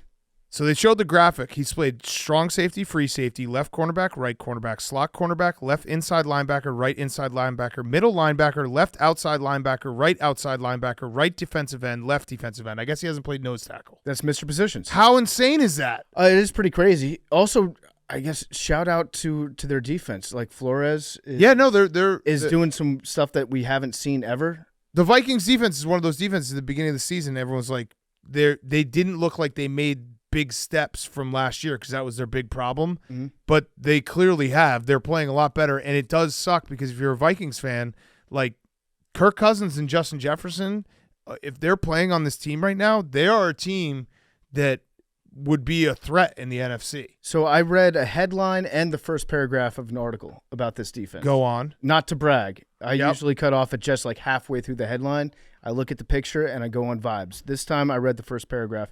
Brian Flores has invented a new way to play defense that's never been done in the NFL in terms of their zone blitzing and how they design the coverage on the back end. It's no coach can recognize it. No coach can figure it out. But he just like sat down. He's like, you know what? I've had a couple years to think this through. I'm just going to invent a new defense. So I guess part of that is having a guy that can play literally every position on the team. It's insane. That graphic, I was like, how is this possible? How is someone can play cornerback and then also play defensive end? But he's done it. Doesn't make sense. Yeah. This game was tough. It was a tough watch. I just wanted tough watch. I wanted a 0-0 tie. Is that too much to ask? It would have been great. And it's also, it has been done. How many times, Jake? 73. 73 times. That's insane that there have been 73. First by the Dayton Triangles. Yeah. The Dayton Triangles. And the Cleveland Tigers. Who could forget? 1920. Yeah. I wanted. That's such a mismatch in names. The Triangles and the Tigers? Yeah, the Tigers are going up against the Triangles. Yeah, well, they tied. Yeah. And the mascot or the drawing that they had that represented the Dayton Triangles, just how did people exist with football as it was back in the 1920s? How did the league ever survive to ever see the beautiful forward pass? Why were they? Oh, it was named after their home field, Triangle Park. So that was a situation where it was like Anchorman, Michael Scott's character, which is naming things. Like, what should we be named? Well, it's Triangle Park. Yep. Okay. Triangles. Triangles. We'll be the Triangles. Yeah, so I just wanted a 0-0 tie. I would like to see that at one point in my lifetime. And this was probably the closest that we're going to get to it. Oh, this is our, you know who head coach the Dayton Triangles? Our guy Greasy Neal. Remember we talked about Greasy Neal? Yeah. Because Greasy Neal, I think, played football and baseball and was like, he did everything. He coached in college and the NFL. Yeah, he won a couple NFL championships. Greasy Neal. Probably was in the war. And he played for the Reds. He was a beast, Greasy Neal. We did get a Josh Rosen stat line out of Josh Dobbs today. It was so bad. He was 10 for 23, 63 yards. Yeah. So I feel like if you're the Vikings, you go with Nick Mullins or maybe Jaron Hall, because remember he had a little pep before he got concussed. I guess so. Yeah, but I mean, just see what you got. You might as well. Okay, before we get to the other afternoon games, let's pause for another ad. Before we get to the rest of the games, they're brought to you by Omaha Steaks. I love steak. I really do. I love Omaha Steaks. The holidays are here. If you've got somebody in your family that's tough to shop for, give them the gift of meat. Let Omaha Steaks take the guesswork out of gifting. Shop carefully curated gift packages that are guaranteed to make spirits bright all winter long. Go to omahasteaks.com. Save 50% off site-wide. Plus, when you use promo code PMT at checkout, you get an additional $30 off your order. Send tender, juicy, butcher's cut filet mignons, mouth-watering burgers, gourmet jumbo franks, or even easy-to-prepare meals that are ready in a flash. With gourmet steaks from Omaha Steaks, the possibilities are endless. This offer is not going to last for long. Omaha Steaks is ready to ship your order right away, so shop early, beat the shopping rush. Go to omahasteaks.com. Use promo code PMT at checkout. Omaha Steaks is a gift from the heart. It's a gift that will be remembered for every unforgettable bite. Order with complete confidence today, knowing that you're ordering the very best. Visit omahasteaks.com. Take advantage of 50% off site-wide. Plus, use promo code PMT at checkout. Get that extra $30 off your order. Minimum order may be required. Go to omahasteaks.com and achieve gifting greatness today. These games are also brought to you by Body Armor. I'm drinking a Body Armor right now.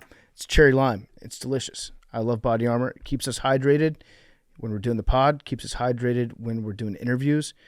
Body Armor is real hydration, real ingredients, packed with electrolytes, vitamins, nothing artificial. Body Armor has great tasting flavors like strawberry banana and blue raspberry, but I think the new cherry lime, I think this is my favorite flavor. It's awesome. Not only do we hydrate with Body Armor, but some of the best athletes in the world do as well. Christian McCaffrey, Joe Burrow, Ronald Acuna Jr., CeeDee Lamb, Bryce Young, love Body Armor. Got the orange mango right here. Got the water to my left. I've got 3 different types of I got a Body Armor Flight on my desk right now. It's available in stores nationwide, but you can head on over now to the Body Armor store on Amazon. Get yours today. Boys, breaking news. Huge breaking news. If you remember on Thursday, Max and Hank will not remember because they're in a 24-hour stream. We were previewing games, and we said we are Jake Browning guys because there's just no way that Jake Browning doesn't listen to this show. Mm-hmm. And his DMs were open. He didn't follow any of us. And I DM'd him on Thursday at 3:10, and I said, Jake, we're rooting for you this weekend. Thanks for listening to the show. A little presumptuous of me. Yeah. Just assuming he does. He just wrote me back at 9:05 tonight and said, thank you. Big fan of the show. Wow. Let's go. Okay, cool, Jake. Jake Browning. We Very, are Jake very Browning guys. I love it. So we called our shot. So, Jake, Well, yes. One question with the quarterback? Yeah. Well, I said we'll get him on after the season. I don't want – look, he's got something going – it's going good right now. We don't want to mess with it. yeah, Jake, if you listen to Friday's show, just know that there's a reason why me and Big Cat aren't in the NFL and you're in the NFL. But from 2 guys who watch a lot of NFL, it's time to cash in. Yeah. Cash in. Cash in. We'll be your agents. Yeah. We also have other breaking news. Breaking news. We have a text battle going on the Pardon My Take text chain. It's just producers producing. It's producers producing. I'll read them in order. Hank sent us a stat, and it says, this is a shocking stat. Thank you. Since 2000, there have been 106 teams with 10-plus wins through Week 14 of the NFL season. Among that group, the 2023 Eagles rank 103rd with a point differential of plus 21. So relevant. That is a relevant stat. And then Max responded with a Patriots are eliminated from the playoffs graphic with the lighthouse. Which is just a lash-out stat. By the way, that's irrelevant. Wait, no, to is the it show. true or not? It's true, but we're not. Okay. That was All right. that was true. Did that happen today? Good question. It We're did not happen talking about the today. It Patriots. did happen today. But it happened. It's NFL news from today. That is from today. But we're not talking about We're talking the about Patriots. We haven't relevancy. talked about the Patriots today. And then Hank responded with a tweet from our good friend Adam Ferrone, a.k.a. Sal Palantonio. Angelo Palantonio, sorry. He wrote, no hyperbole, the Eagles look like one of the worst teams in the NFL over the last 2 weeks. Offense bad, defense bad. I'm generally a positive person. There's no denying how abysmal the Eagles have looked. Sad. That's actually a good point by Roan. You keep going after the defense. The offense has looked very bad as well, Max. I don't think I can watch that game and go home and be like, that was a weird game for the offense. I think the defense is actually that bad. They've had a couple weird games here now. But that was just Yeah, like, but they've played there was two a good bunch of- defenses, and and both have been weird games. but there were it was turnovers. It's You funky. say turnover luck is a thing, and our two best receivers just dropping balls that they do not normally drop. If They there don't were, have a rhythm. if there was like Trouble in Paradise? a bunch of stalled drives and like couldn't get the ball, I didn't see that as much tonight. I think that I'm not worried about the offense. Is I am Mariota worried about the healthy? defense. There it is, my healthy. question was going to be: is Jalen Hurts okay? Yeah, Might Healthy? not be okay. He might not be healthy. I mean, AJ Brown and Devontae Smith just kept dropping balls. Like Yeah, they dropped some balls. other than the fumble, I don't think that Hurts even looked that bad today. Okay. Well, the offenses look bad. They scored 13 points and 19 points against Cowboys Correct, and the but like Niners. eye test.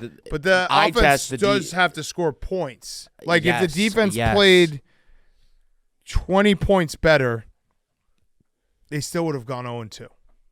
Yeah, you say turnover luck is a thing. It is. Yeah, but so that doesn't mean that if you commit a lot of turnovers, you're just unlucky. You guys also got a fumbled touchdown. Yeah, good point, Hank. That's actually, turnover you're luck? absolutely we're right. talking about the offense. No, but You let's said just turnover the luck. offense. Yeah, no, that ball bounced. We're Turnovers are talking on both about sides. the bounced, offense. and you actually scored points. So the offense actually only scored 6 points, 2 field goals. I get it, but I can watch that game and be like, okay, The offense didn't score a touchdown, but we're good.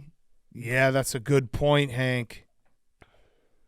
I'm not worried about the offense. That's all I have Sounds to like say. you should Be be. a You little bit scored. worried. You didn't Now- score a touchdown. Okay, I get it. Like, what do you want to keep? Okay, let's you just keep going in let's circles move here. forward. Is this next game against the Seahawks, is that a must win? Yes. Oh, You're what over- happens if you lose though? You're still in the playoffs, Well, right? you guys keep doing. It's either a must win or it's not, and you fuckers keep saying this, and then no matter what I say, I'm still bad. Well, no, I'm just saying that you were 0 for 2 in your last 2 must wins. But when I don't say it's a must win, you might get wanna on me. change When I the do vibe say it's up. a must win, No, you but- get on me. but you fucking at, suck. At some point, there it is. at some point, Max, when you lose enough must wins in a row, you got to change the vibe. I lose them all. The Max hater. You did get a bunch of new Max fans on Thursday after your MVP performance of the 24 Yeah, hour because stream. you guys just put me on the show and then try to make me mad. And then people are like, this guy sucks because he gets mad all the time. But it's because you guys just make me mad. To be fair, we don't have to try very hard. we were eating dinner and I said to Max, I was like, "Is this one of those nights that you wish you weren't the producer of Apartment?" He's like, "Yes." Just like grumbled. I just hate watching games with you guys. I hate watching Eagles games I like with you watching guys. games with my boys, Same. and you guys are all my boys. Me too. I fucking fun. cherish these days. It is. You're gonna miss this. We're family. You're gonna miss this out of the season. Someday we'll all be gone, and you'll be sad. I'll be watching Eagles games with people who like the Eagles. And You got to don't. watch the Super Bowl with Roan. And me, I like the Eagles at that point. It's just sad. Okay. All right. Next game. Big news for the Jake Browning fan club. We are the charter members. I love Jake Browning. We called our shot. He listens to the show. We should send him a bunch of Omaha steaks and a bunch of honey. Yeah. Eat up, big boy. You need your strength. Mm-hmm. Write exactly that on the note. Okay. 49ers 28, Seahawks 16. 49ers are just really fucking good. Here's how good the 49ers are. Christian McCaffrey had a 72-yard play. Deebo Samuel had a 54-yard play. Brandon Ayuk had a 45-yard play. Kittle had a 44-yard play. It's pretty fucking scary when all four of those guys are just like, yeah, let me rip off an insanely big play. I would say the 49ers at their best are better than any team in football. Yes. At their best, they can't be beat. No. when Trent Williams, I mean, Max actually made a good point. Trent Williams should be in the conversation for MVP. He's mine. Yeah. My MVP. Yeah. Without when the 49ers have had Deebo Samuel and Trent Williams and everyone else, they have not lost. I think they might have lost the Browns game with them. I don't think Deebo played in that game, actually. I think Trent was in that game. Yeah. And they lost because of a missed field goal. Yes, but they are a juggernaut in every sense of the word. And the Seahawks season is officially spiraled. This is a first losing streak, 4-game losing streak for Pete Carroll. So that's pretty impressive that he's gone that long. But yeah, and Jamal Adams covering in space is one of the funniest things. I love it. I love seeing Jamal Adams. He looks like beat. us out there. I love seeing him get beat. I love every time he stinks. He's a bad guy. It puts a smile on my face. Bad guy. Yikes. That's what I have to say. Yikes. Well, play that clip of him just trying to run after Deebo. Yikes. Yikes. Big yikes. It's okay. 2 different levels of bad guy. But you know how we love watching Greg Hardy get his ass kicked? Yeah. Anytime he's not that bad guy. That's what I'm saying. Yeah. But it's the same vibe where it's like I do enjoy watching Jamal Adams not be able to cover anybody. Yes. It is pretty good. Yeah. The 49ers now, Jake, we talked about the Bird Gauntlet asterisk that you brought up. Yep. They've now beaten the Seahawks, or it's not the Bird Gauntlet because they've had the Seahawks, Eagles, then they have Seahawks again, then the Cards, Ravens, no Falcons in there. But there's a chance that they play the Falcons in the playoffs, at which time we will anoint them to be victors of the Bird Gauntlet. All right. Just to clean up. You can't have the Seahawks in there twice and act like you've beaten every Bird team. Well, no one ever said every Bird team. That's what the Bird Gauntlet is. Did we not just talk about the Eagles having a gauntlet? I didn't see. The Bird some Gauntlet other is a teams very in that. specific I never said type Bird Gauntlet. The Bird Gauntlet is a very specific type of gauntlet. Yeah. Okay. Just for the record. But they're off to a good start against their mini gauntlet. Yes, they are. The Niners are really good. Outside of the the Cowboys and the Niners are the 2 teams in the NFC now. And we should have given the Cowboys more credit. They look really fucking good. They stepped up. This was the big test for them, and they passed. I actually do think that if those 2 teams played again, it would be closer than the first time. I don't know who would win, but the Cowboys are now in the conversation. Yes. But the Niners are just way better than every other team outside of the Cowboys, which they're way better than the Cowboys too, because we have one piece of evidence and they were way better than the Cowboys in that game. So the Niners are just on a different level. We have to have a conversation though, PFT, about our good friend DK. Yeah. He's number 1 in the Diva ranking. Is he Diva or is he just like the George Pickens live wire? I think he might be Diva. He was doing sign language for I can't believe Drew Lock is my quarterback when he slammed his helmet on the bench and broke everything. So I think that answers your question. Yeah. That DK had to learn sign language because he knew he couldn't speak anymore because everything that came out was Diva. Well, fact check. Again, we love the Diva wide receiver. Yes. He's so much fun to watch. He had an awesome touchdown, incredible body control, but he's a Diva. Yeah, DK apparently he learned sign language when he was in college. And then he started relearning over the past 2 weeks so that he can do touchdown celebrations and also shit talk his quarterback. Well, no, I was making a joke about but he probably was when he slammed his helmet. Yeah. That's what that was American Sign Language for. But he did do sign language again after he scored a touchdown. I don't know what he said. I saw a tweet that said he spelled out my dog's name is Woof. Oh, so I don't know if that was a typo. Can you do what is it called if you like slur your words doing sign language? I don't know. He might have had a typo, but apparently that's what he said. Or it might have been a tweet that I misread. But, yeah, that's his touchdown celebration. It's just, okay, I'm going to make Roger Goodell go to his decoder ring and figure out if he has to fine me for anything that I said. I think the Diva wide receiver rankings are as such. DK Metcalf 1, Stephon Diggs 2. Diggs is definitely up there. Yeah. For sure. He's a clear 2. And it goes back and forth each week. I would say DK more of a diva. Diggs might be malcontent. He might be a malcontent. Borderlines. Both of them have the thing where it's like they're so good, but at least once or twice a game you're like, it doesn't feel like they want to be here. Yeah. Odell used to have that. Yeah. But I don't think he has anymore. I don't think he's good enough to be a diva anymore. Today was pretty good. He was very good today. Really but good I'm saying today. like you have to be a clear head and shoulders number 1. Odell was that for a lot of his career. Now he's more of a piece of a puzzle. Yeah.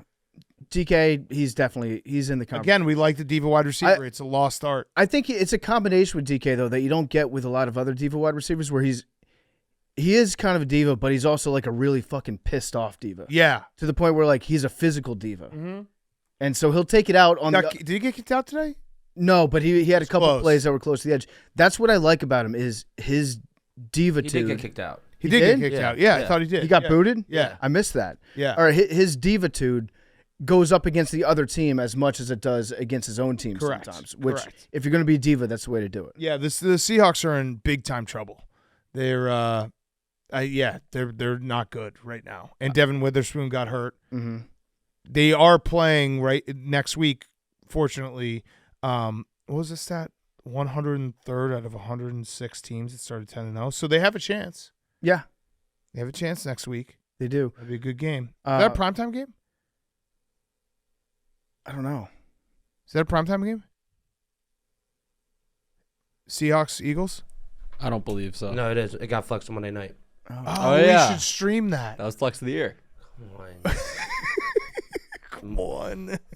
Mondays. Mondays are sacred. Mondays You don't is watch time. football on Mondays. I watch Eagles. It's max time. It's max time. Actually, that's always a treat, though, when you do get a standalone game that you don't have to stream. Yeah, and you or don't have record to work after. Yeah, it's That's the pretty best. good. Yeah, So, it's the Max, best. I actually give you permission to get hammered drunk during that game. Yeah. As long as, even if you're losing, Max, if you're losing, you still have to do your videos. Yeah. Can I come? Yeah. Yes, No. Hank Yeah. can come. No. No, Hank, you should. You're a producer, right? I am. You can produce Max that night. Yeah, What does that even mean? He's going to produce you. You're going to produce. produce him so hard. he's gonna produce. The Niners' only last real test is gonna be the Ravens. I think that's Monday Night Football, and it's actually Christmas Day, so it's Christmas Day night. I love that. Yeah. Which, by the way, we will have a show on that. I'm going to repeat it a bunch of times because I don't want people to be like, why didn't you tell us? So this is my first time telling you. Christmas week, we're going to have a show on Tuesday because we're not going to record Christmas Eve. We're going to have a show on Tuesday recapping everything from the weekend. A show on Friday getting ready for the next weekend. And then same thing for the week of New Year's. We're going to do a show on Tuesday. So we'll record Monday night after the playoff games, college football, and then another show Friday. Here on Monday night. Yeah. But I just want, because it's a little bit of a funky schedule. It's so stupid. They should never allow Christmas and New Year's on a Monday. I agree with that. That should be illegal. Best time is when it's on, I think, a Thursday. Yeah, because you get that bonus. You get the bonus bump. Yeah, you get the bonus time. Okay, so Does anybody call DK Mike yet? we good. Once Peter King starts calling him Mike Metcalf, that's when you're really a diva. And I totally understand DK's frustration. The Seahawks have, what were they, 6-2? No, they were 6-3. 6-3. 6-3. You talked me out of betting them to win the NFC West. Thank Yep. God, because they have fallen off a cliff. Now that being said, I wouldn't be shocked if they beat the Eagles. No, everyone can beat the Eagles. Yeah. Right now. They're one of what was that stat 100? 103, 104? 106. They're 103rd out of 106. Okay, yeah. So the Seahawks could beat them. And one of those teams had to have been that Steelers team. Oh, for sure. Yeah. Okay. Wrapping up two more games. Broncos 24, Chargers 7. The Broncos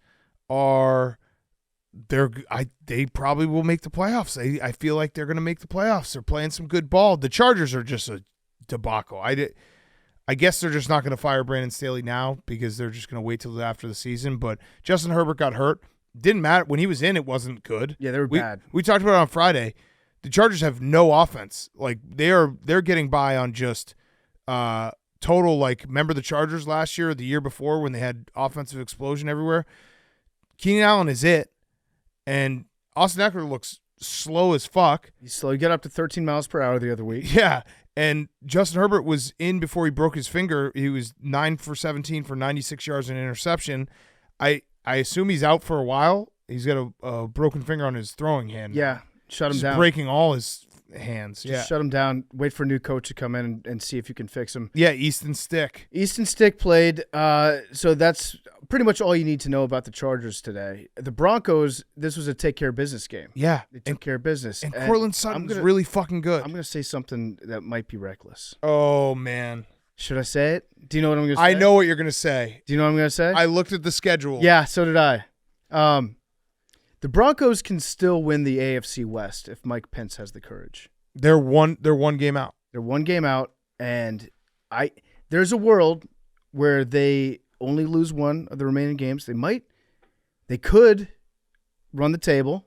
The problem is the Chiefs' schedule Also, is very pretty easy. The Chiefs play the Patriots, Raiders, Bengals, Chargers. Yeah. Jake Browning, though, he's going to whoop that ass. Yeah, I looked at the Bengals. I thought maybe that's their loss. Maybe this is the Patriots' opportunity to play spoiler, Hank, for old times. They got 2 chances. They're playing the Broncos as well. They could spoil both of them. Spoil somebody. All right, so I don't think that they're going to win that division. I think it's still the Chiefs. We're not going to fall into the trap. I just Chiefs fell will be into the fun. trap. I just fell into the trap of saying Yeah. maybe the Chiefs won't win. The Chiefs are still going to win that division, but the Broncos are going to make the playoffs, and they're good. Yeah. They're they're Really good. They're just a good team. Period. They're not a great team. They're a good team. Way better.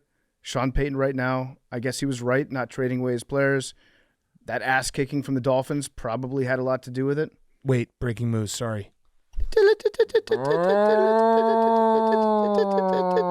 Hank's comedy set just ended. Oh wow. Oh, that wasn't that bad. Yeah, that was a long time. It was a long time. Here's what you can do. That was a long time, You can- dude. If you want to do a comedy show that lasts an hour, just ask Max a bunch of questions about the Eagles. Mm-hmm. Little pro tip. Dad, we might allow you to have Max as a prop. As a plant in Yeah, the as a audience. prop. Pass. As a prop. You can cut him in half. What if they're in the Super Bowl at that time? No, they're That'd not be great. great. What, the Eagles? Yeah, come on. Yeah, the Broncos. They're still alive. Yeah. To win the AFC West. It's crazy. They're alive, and it wouldn't be the craziest thing in the world if it happened. It's probably not going to happen, but the fact that we're having that conversation, It'd be pretty crazy, it'd be pretty nuts. Yeah. especially considering how bad they looked in September. They looked real bad. Real bad. They were maybe the worst team in football. Yeah, and so now Russell Wilson, maybe he's still not like great, but they're winning. He's good. He's like, if you look at our friend Mark Schlereth ripped him a new one the other day. about what? Just the Russell Wilson stuff. Like, he's running into sacks. He's doing checkdowns, not looking down the field. Like, his stats can look good, but if you're watching the game, there's so many plays that he's leaving on the table. Which is fair. Yeah, fair points. You might be leaving a few plays on the table. Yeah. But considering what we were looking at earlier this season and last year, it's night and day with Russell Wilson. Absolutely. And Cortland Sutton's really, really good. Jerry Jeudy, Javonte Williams, like, they have weapons. Mhm. They're not a bad team. Yeah, they're is it the quarterbacks coach for the Broncos? I believe it is. Is it this guy? Davis Webb. You remember Davis Webb? Yeah, of course. So I think he's the quarterback coach, or I think he's QB coach. He looks way more disheveled than I thought that he would look. Really? For some reason I had memory hold Davis Webb as being a clean cut guy. He's got a little Charlie Whitehurst. Stanford? No. Texas Tech. Texas. I'm thinking of Tech. Davis Mills. Yeah, you're right. But yeah, he's done a good job. Whatever. Well, he's Colorado now. Yeah. He Colorado He Davis. got Colorado'd. He's got the beard and the long hair. He got Colorado'd. Whatever they're doing with Davis Webb and Sean Payton out there, good job. I'm going to put them in my personal Coach of the Year rankings. Yes. All right. Last game. Bills 20, Chiefs 17. What a game. Not the best played game. Both quarterbacks were not like playing at elite level. It wasn't like the divisional round we saw, whatever it was, 3 or 4 years ago, the 13-second games. But the Bills' playoff hopes stay alive. We talked about it on Friday. They were 35-1 to win the Super Bowl. They went down to 18-1. The big story from this game, though, is Patrick Mahomes complaining about Kadarius Toney being offsides in what was one of the coolest plays ever, because he threw it to Travis Kelce, who then threw it backwards, a perfect spiral to Kadarius Toney, who scored a touchdown. Flag, called it back. Kadarius Toney was standing offsides to start the play. And Patrick Mahomes, I don't remember a time when he's been like this after a game. No, and the handshake with Josh Allen, Jake is probably heated about that. Yeah, very bad sportsmanship. Yeah. The handshake was bad sportsmanship. He was complaining about the play. If you saw, listen, I know that there's a lot of times in an NFL game where there are subjective calls, and a lot of times when you're lining up as a receiver, they give you the benefit of the doubt. I don't think I've ever seen an offensive player more offsides than Kadarius Toney was. He was in the pool report after the game where they asked Carl Cheffers, great referee name, by the way, Yeah. Carl Cheffers. They asked him about the call. He said, yeah, sometimes we do give a little bit of leeway, but if our lineman can't actually see the ball because your player is so far offsides, if it's that blatant, we will throw a flag 10 times out of 10. It's so funny because Andy Reid complained, Patrick Mahomes complained. Notice that none of them are saying he wasn't offsides. Yeah, he was. Their complaint is that you can't call that because it made a cool play less cool. Which in theory, I understand that because I always think that if a play is cool enough, they should just throw away whatever penalty flag is on the field. But if you're a player, you have to understand. Yeah, they threw the flag at the start of the play because your guy was very, very offside. Well, and if you go under the same reasoning that it was technically a penalty, but in this time and place, you can't call a ticky-tack call like that. Well, unfortunately for the Chiefs, they've just lost their Super Bowl from last year. That's very true. That's the part that's like, Pat Mahomes, I love you. You're great. You're the best quarterback in the world. But you do have to realize that if you're going to make this complaint, you open yourself up to literally the play that ended the Super Bowl last year. And he did say that last week, I like to see the boys play when they got hosed on that pass interference. So he built up a little bit of credit with the refs by being like, I'm not going to complain about a blown call today, but then a week from now, I'm going to reverse on that entirely. Also, what Mahomes is asking for here, I'm not a very smart man. I don't understand physics that well. I don't understand anything about the universe or the time-space continuum. But I do know that he was asking for a flag that was thrown. He says that they should not have thrown a flag at the start of the play because the end of the play that happened afterwards was way cooler. Right. Unfortunately for Patrick Mahomes, the way time works is that they threw the flag and then the play happened. And here's another part of this. So I would normally kind of agree with him if it's like, hey, look, this is, the ref is usually talking to the wide receivers. There is a ongoing dialogue of, hey, you got to back up. You're not onside. Like, this does happen. We see this in football. But the NFL did make a point of doing this year. So in 2021, this exact penalty was called one time. Last year, this exact penalty was called 2 times. I remember one of those. This year, this penalty was called 11 times so far. Mm-hmm. So that's just coaching and Kadarius Toney. Not like, it's clear they've made it a point of emphasis. It's clear they're going to call it more. You can't then be like, we never saw this coming. You never call it. No, they do call it this year. They have called it this year. They've told everyone they're going to call it this year. And what they do, they called it. And again, it just goes back to it. Mahomes and Andy Reid are not saying he was not offsides. They're admitting that he was offsides. But you can't call it there. Right, but you can't call it. And then if we do the you can't call it there, we just go right back to James Bradbury. Yeah, so which was a penalty. And it was. James Bradbury said that. But the argument that everyone said is, you can't call it there. It's the biggest moment in the Super Bowl.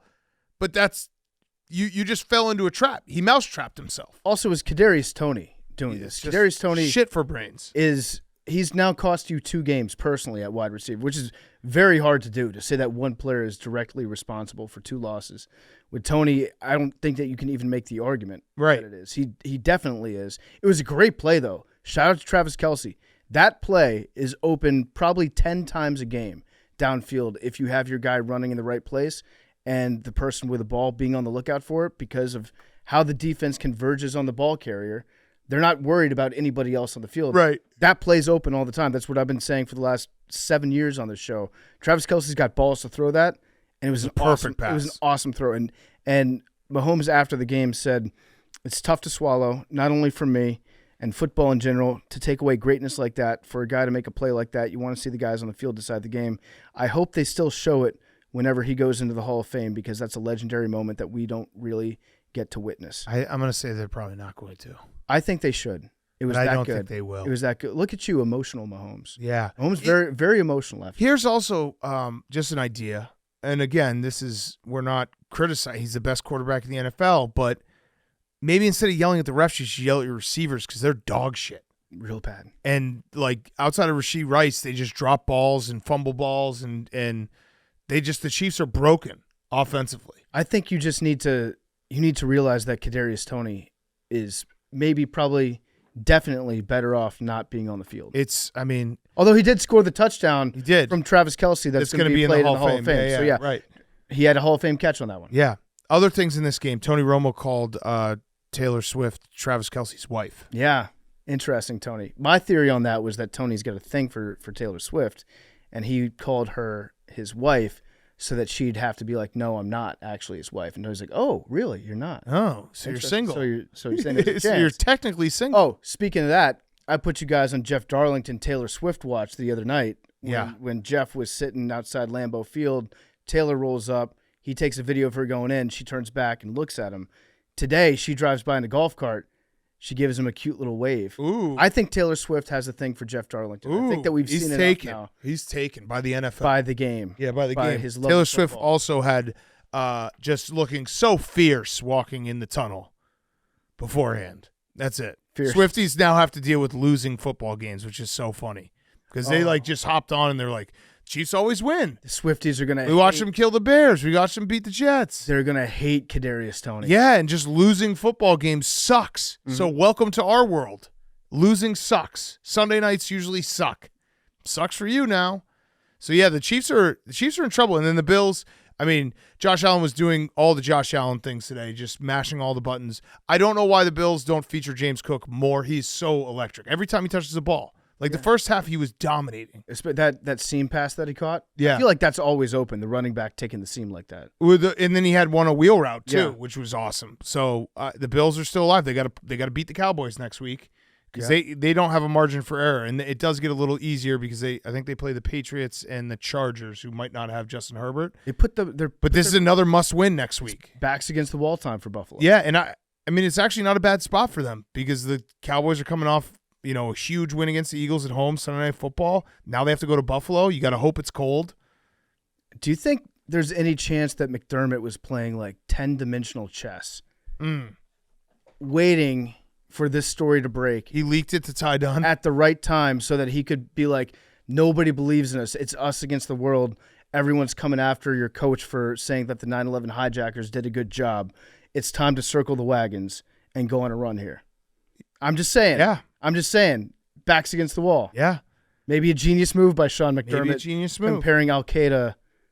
Listen, I Buffalo still Bills. bet him 35-1, even after I was momentarily deterred by you breaking that news to me on Friday. But yeah, I still think it's still going to be very hard for them to make the playoffs. But if they get there, given what's happened in the AFC in terms of injuries and the flaws teams have looked like they are just as live as anyone else if they get into the dance. Yeah, the point is you'd rather suck out loud for most of the year than have a star player get hurt. Right. Early on in the season. Right. And the Bills defense is not playing bad. I mean, I couldn't believe Von Miller was playing, but he is. Yeah, he's battling back too. He's back. He's out there. Yeah, he's out there. I saw Andy Reid complaining that he was offside. Some other people he was. saying he was offside. I saw another breakdown from Mitchell Schwartz, recurring Yeah. guest. Parallax effect. We got parallax effect. Oh, He was actually onside. because I saw the dots and he looked offsides. Oh, on the dots? Yeah, on the dots he looked very You were on offsides. Bezos Vision. I saw the dots. Okay, well, according Nate Tice tweeted out the dots. Okay. And he was offsides. according to the parallax effect, per Mitchell Schwartz, he was onside. Chiefs fans, you have to deal with this. Like, I don't think anyone feels bad for you. No, There's no one who feels. not really. You get to root for the Chiefs. That's awesome. Yeah, you get to root for Patrick Mahomes for another decade plus. Yeah. So you had a couple losses that maybe had referees, on the wrong side. It's also worked out for you again in the past. So you can't be upset.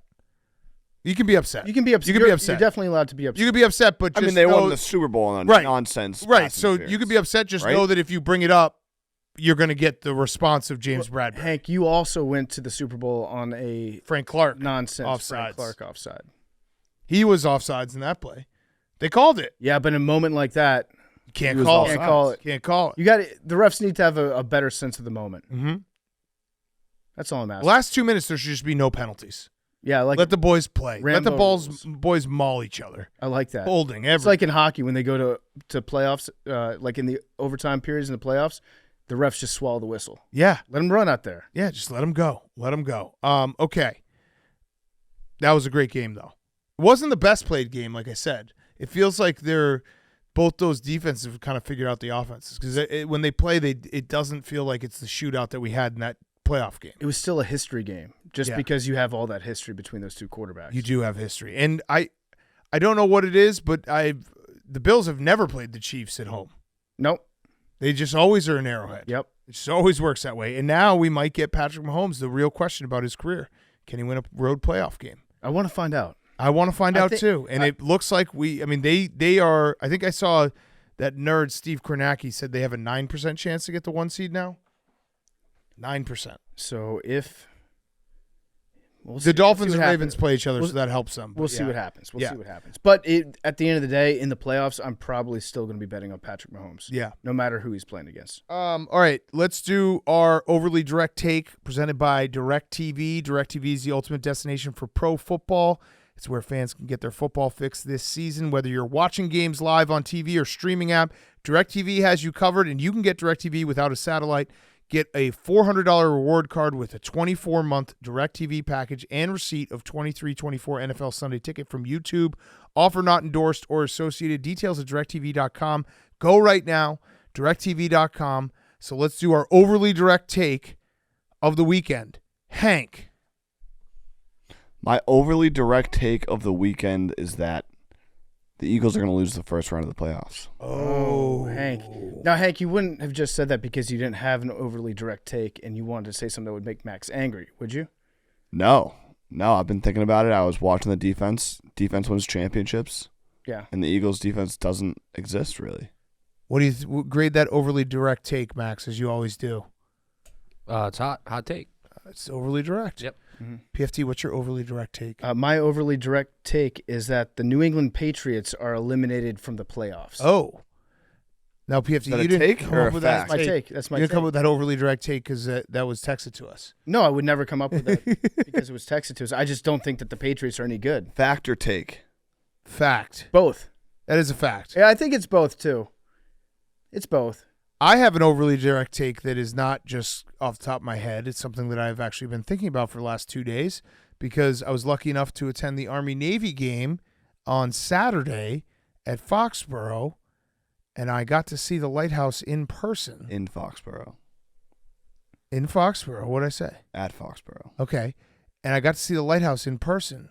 And my overly direct take is there's never been anyone who's been more wrong about anything ever in the world than Henry Lockwood about this lighthouse. It doesn't even have a top to it. It doesn't have a What are you top, talking It doesn't about? have a real top to it. so it can get rained Where do you on? think people stand? The lighthouse, you got to have the top to it. There's no top. It's got to have a top. What are you talking about? There's no a top. lighthouse has to have a light. No, a lighthouse, it has like a guardrail around the outside. It has that. All lighthouses have this top where it gets really skinny at the top. Doesn't have the top. It's the same fucking length the whole time. Look, see, that's what a lighthouse looks like. You get the head of the penis. It doesn't have the head. It doesn't have it. It's all shaft. It's uncircumcised. Hank's never been more wrong about anything. That's my overly direct take. I did have probably hundreds of people send me pictures of the lighthouse this weekend. Yeah. It looks. I think it looked it's worse. bad. It looks bad. It looks. I'll say this: it's a lot smaller in person than I thought it would be. A lot smaller in person. You would never say that You'd about be Cape real Hatteras. disappointed if you went to Cape Hatteras then. Cape Hatteras is beautiful. It's a great lighthouse. Jake, what's your overly direct take? My overly direct take, brought to you by DirecTV, is that the Broncos, Bengals, and Bills are all out of the playoffs right now. They're all going to be the wild card teams in the AFC. Broncos, Bengals, Bills. Yes, they're Killer going to bees. overtake So the Browns, The Steelers, Browns and are not going to make Colts. the playoffs. Yes. Wow. Disagree. I disagree as well. I think a few weeks ago my overly direct take was that Joe Flacco is going to take them To the far. playoffs. Yeah. Oh, Jake. Conflicting overly direct take. now Before that you we guys sat say down that. to record this show, Jake said, I am fired up about sportsmanship. Yes. I'm going to give you 10 seconds to be fired up about sportsmanship, starting now. I understand in the heat of the moment that Patrick Mahomes was upset, but he should not have expressed that while he was doing the handshake with Josh Allen. Jail. There's 10 seconds. That's a tight 10. 10 seconds. Yeah. Yeah. I think he should have just been like, good game. And then he could have complained, Bad sportsmanship. but not saying it to him. Max, what's your overly direct take? Bronny James will win an NBA Finals before the Patriots make the playoffs again. Oh, Bronny James played in his first game at USC today. He's and going to make the NBA? They lost his minus 1,000 favorites. He scored 4 In points. overtime, the Long Beach State. Yeah, but Braun's going to make them draft him. Before the Patriots make the playoffs? Yes. Playoffs? Well, he might actually no. Now, Max, this isn't because He's you're not a gonna. He wounded might make animal the NBA right because now. he's LeBron's son. He's not going to play. He'll be on a roster. He'll that probably wins be on the NBA LeBron's Finals. team. Yeah. Yeah, actually, But by the they're not time gonna that make happens, them LeBron's draft going to be him. washed. They're not going to make And them the Patriots draft fucking Bronny. stink. They're just gonna bring him in for With camp and no they'll hope put him in sight. as the last guy. They're on the about to bench. have the number 1, 2, or 3 pick, dude. No, not one. That's mine. Yeah. I got that. I told you. I fucking put it right next to me when I drive into work every day. Put the buckle on. Just fucking pat it on the head. Like, hey, there he is. I carried it around. Put it right next to me. Maserati Marv. I'm sit down. Hey, people come by and like, hey, what is that? What is that sitting next to you? It's like, oh, this is the number Baby 1 pick. Yoda. Yeah, exactly. That is exactly how I treat the number 1 pick. And walk around. That's cute. Yeah. Hank, who would throw the ball to Maserati Marv? Maybe we sign Flacco. Yeah, it'd be smart. That sounds like a playoff team, huh? It'd be smart. Like if I had to like do like a will or something, I'd list like all my financial assets and I'd include the number 1 pick. Like I have this. That's a lot. I thought you were gonna say More than you You have. were gonna list like your money goes to the number 1 pick. that too. One of your in case of a death, give all my money to the number 1 pick. Okay, good job. Overly direct takes. Let's finish up with Who's Back of the Week. It's brought to you by ourselves. Pardon my cheesesteak. We've unleashed a menu that will have you mouth-watering in no time. Hold on to your taste receptors because we're introducing the stars of the show, the Chicken Bacon Ranch Cheesesteak, the Irresistible Chicken Tenders, and the Monumental Big Cat Combo. Whether you're a cheesesteak aficionado, a finger food enthusiast, or simply someone who values the art of the comfort cuisine, this menu has something for everyone. Order now on pardonmycheesesteak.com. Also available on Uber Eats. People were saying during the 24-hour stream, the chat was trying to get me and PFT to give Memes and Evan cash out of our pocket. Here's a little fun fact. Pardon My Cheesesteak, we all contribute to it and we all benefit from it. So that gets spread around to everyone. So if you love the show, if you love the behind the scenes guys, Pardon My Cheesesteak. It's a great meal. And also, even Max gets the benefit. And I gave him cash out of my pocket, so at least You did? one of us Was took it care my of him. cash? It was cash. It was my cash. Okay. It was my cash. Well, no. Yeah. You gave it to me, which Yeah. then made it mine. Okay, true.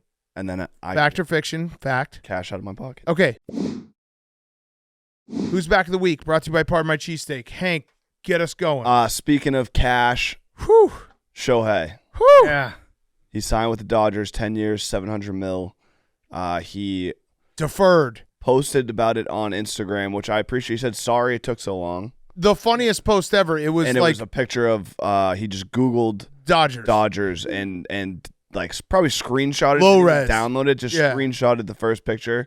So it was in like 280p, celebrating the biggest contract in sports history, baseball history. Yeah, He's it gotta is. be careful. He doesn't want to get sued. It's the biggest contract. I think I saw a stat. He's going to make $1 million every 20 innings. Yeah, it's a pretty nice contract for him. I do appreciate the fact that he apologized for making us wait so long. Yeah, that was nice. Very, Well, very polite. We also had over the weekend a very funny thing that happened when John Morrissey, who's a writer for MLB Network, had reported that Shohei was on a flight to Toronto from Anaheim. It actually turned out to be Mr. Wonderful. No, it was Robert Herkovich from Shark Tank. And so everyone all day was like, Shohei's going to Toronto, Shohei's going to Toronto.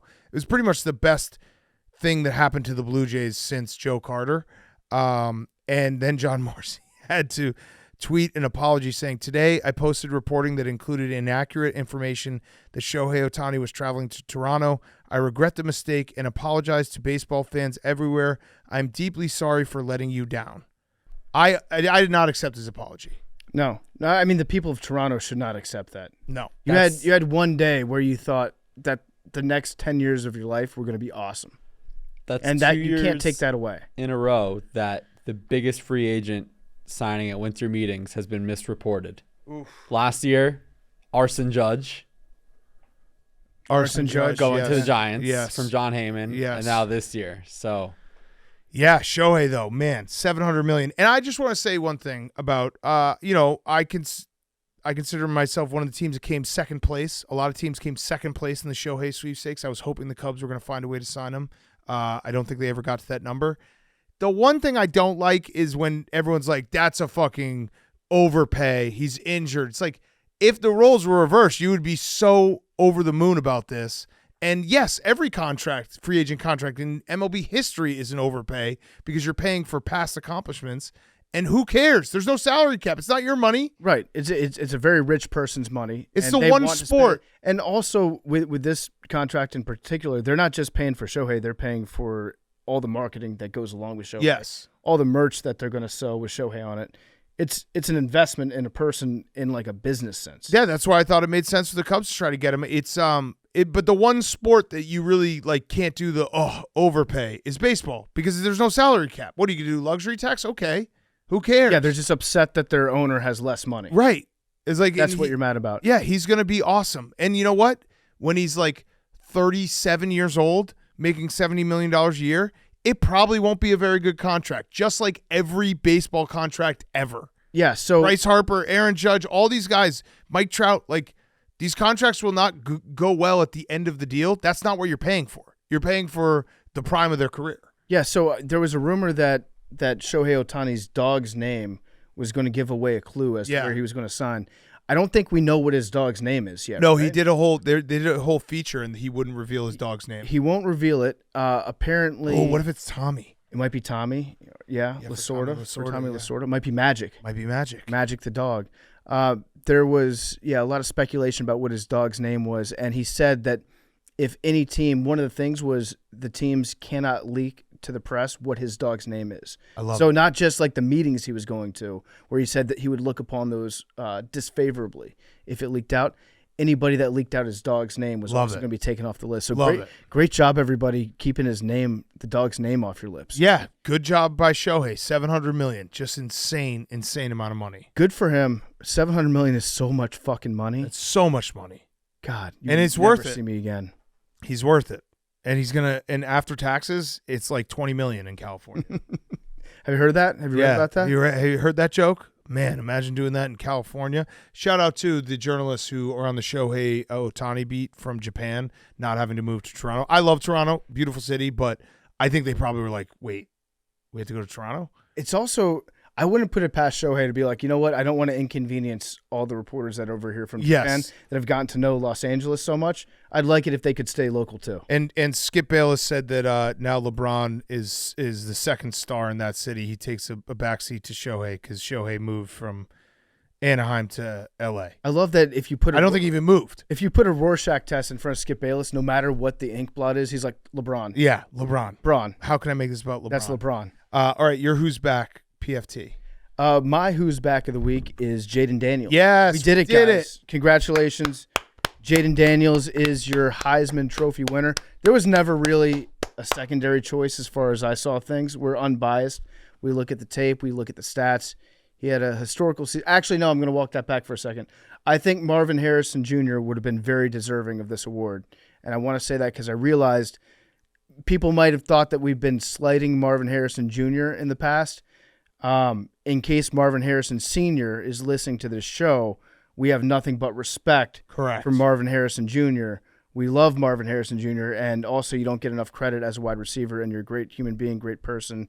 You're the best, Marvin Harrison Sr. Don't hold that against us. But the point is, Jayden Daniels won. He deserved to win. And there was a lot of people complaining because they're like, oh, his numbers against FCS teams is what made it good. I actually saw a tweet last night against Power 5 teams. Jayden Daniels leads the nation in power passer rating, yards per attempt, total yards per game, total yards, yards per play, QB rush yards, plays at 20-plus yards, big-time throw percentage, offensive grade. Big-time throw percentage. That sounds important. There was one guy I responded to. I don't know if you guys saw. He was saying, oh, he just had, if it wasn't for the Georgia State game, he would have finished fourth in Heisman voting. And this was my response to this guy.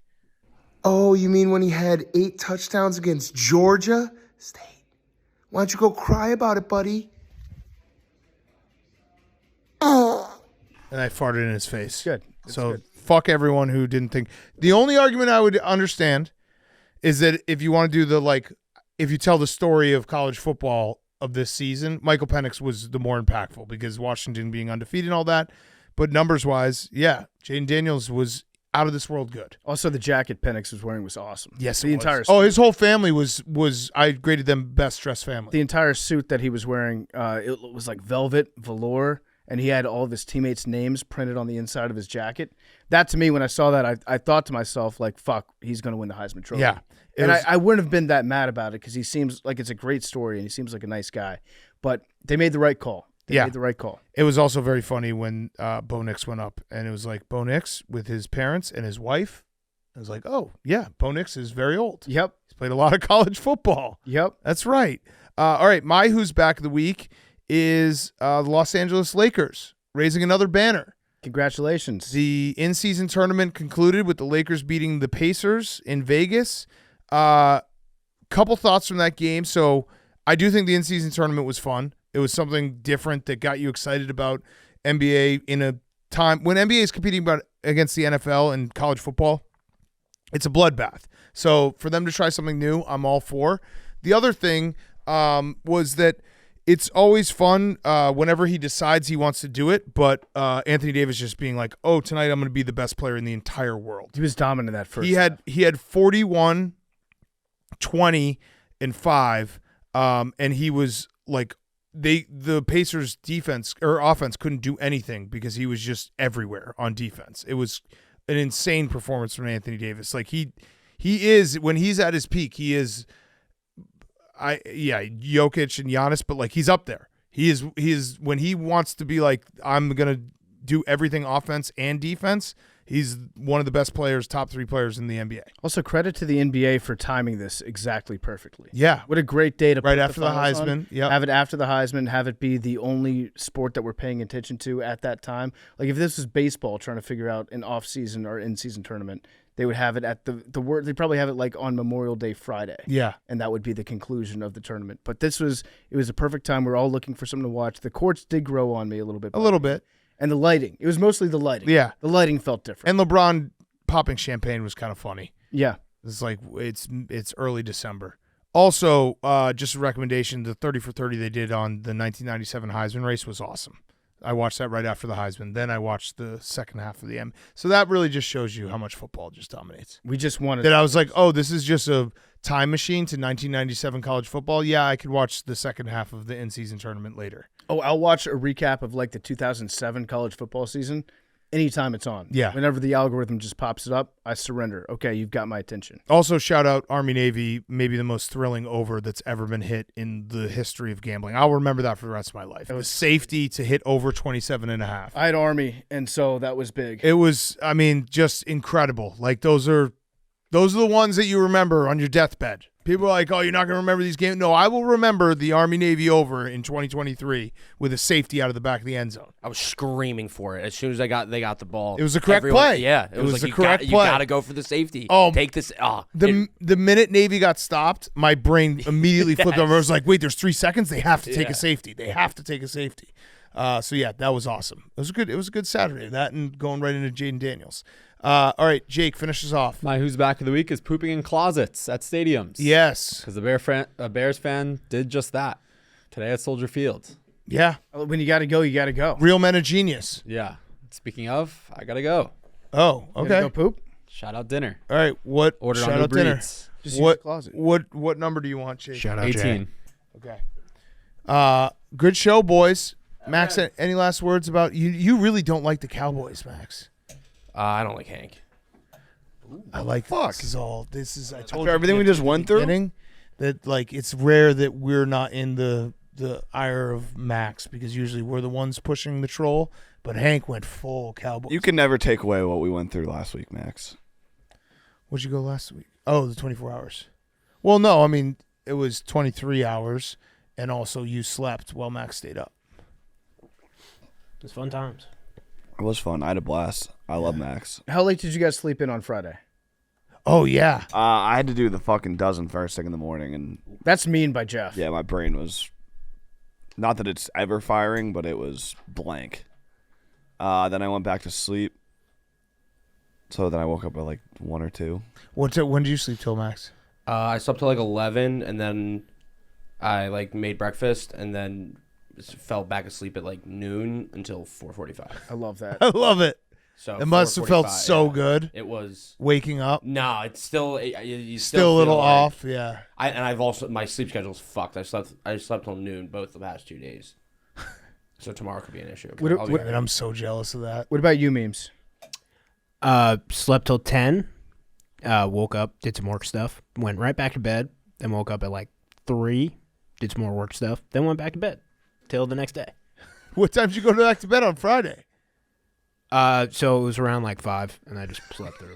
That's amazing. You time traveled. Yeah. That's I've been having bad incredible. deja vu too. Yeah. All right. We got Stav on Wednesday. He's gonna be in Stavy, baby. Studio. All right. Numbers. 40. 71. 20. What'd you say? 3. 99. No, he already picked 18. Oh, Jake took it? Yeah, he took it. Damn it. All right, Way 8. out. 20. What was that? Who's laughing? Memes. Pug says pug after every line. 99 pug. Shane, what are you? 10.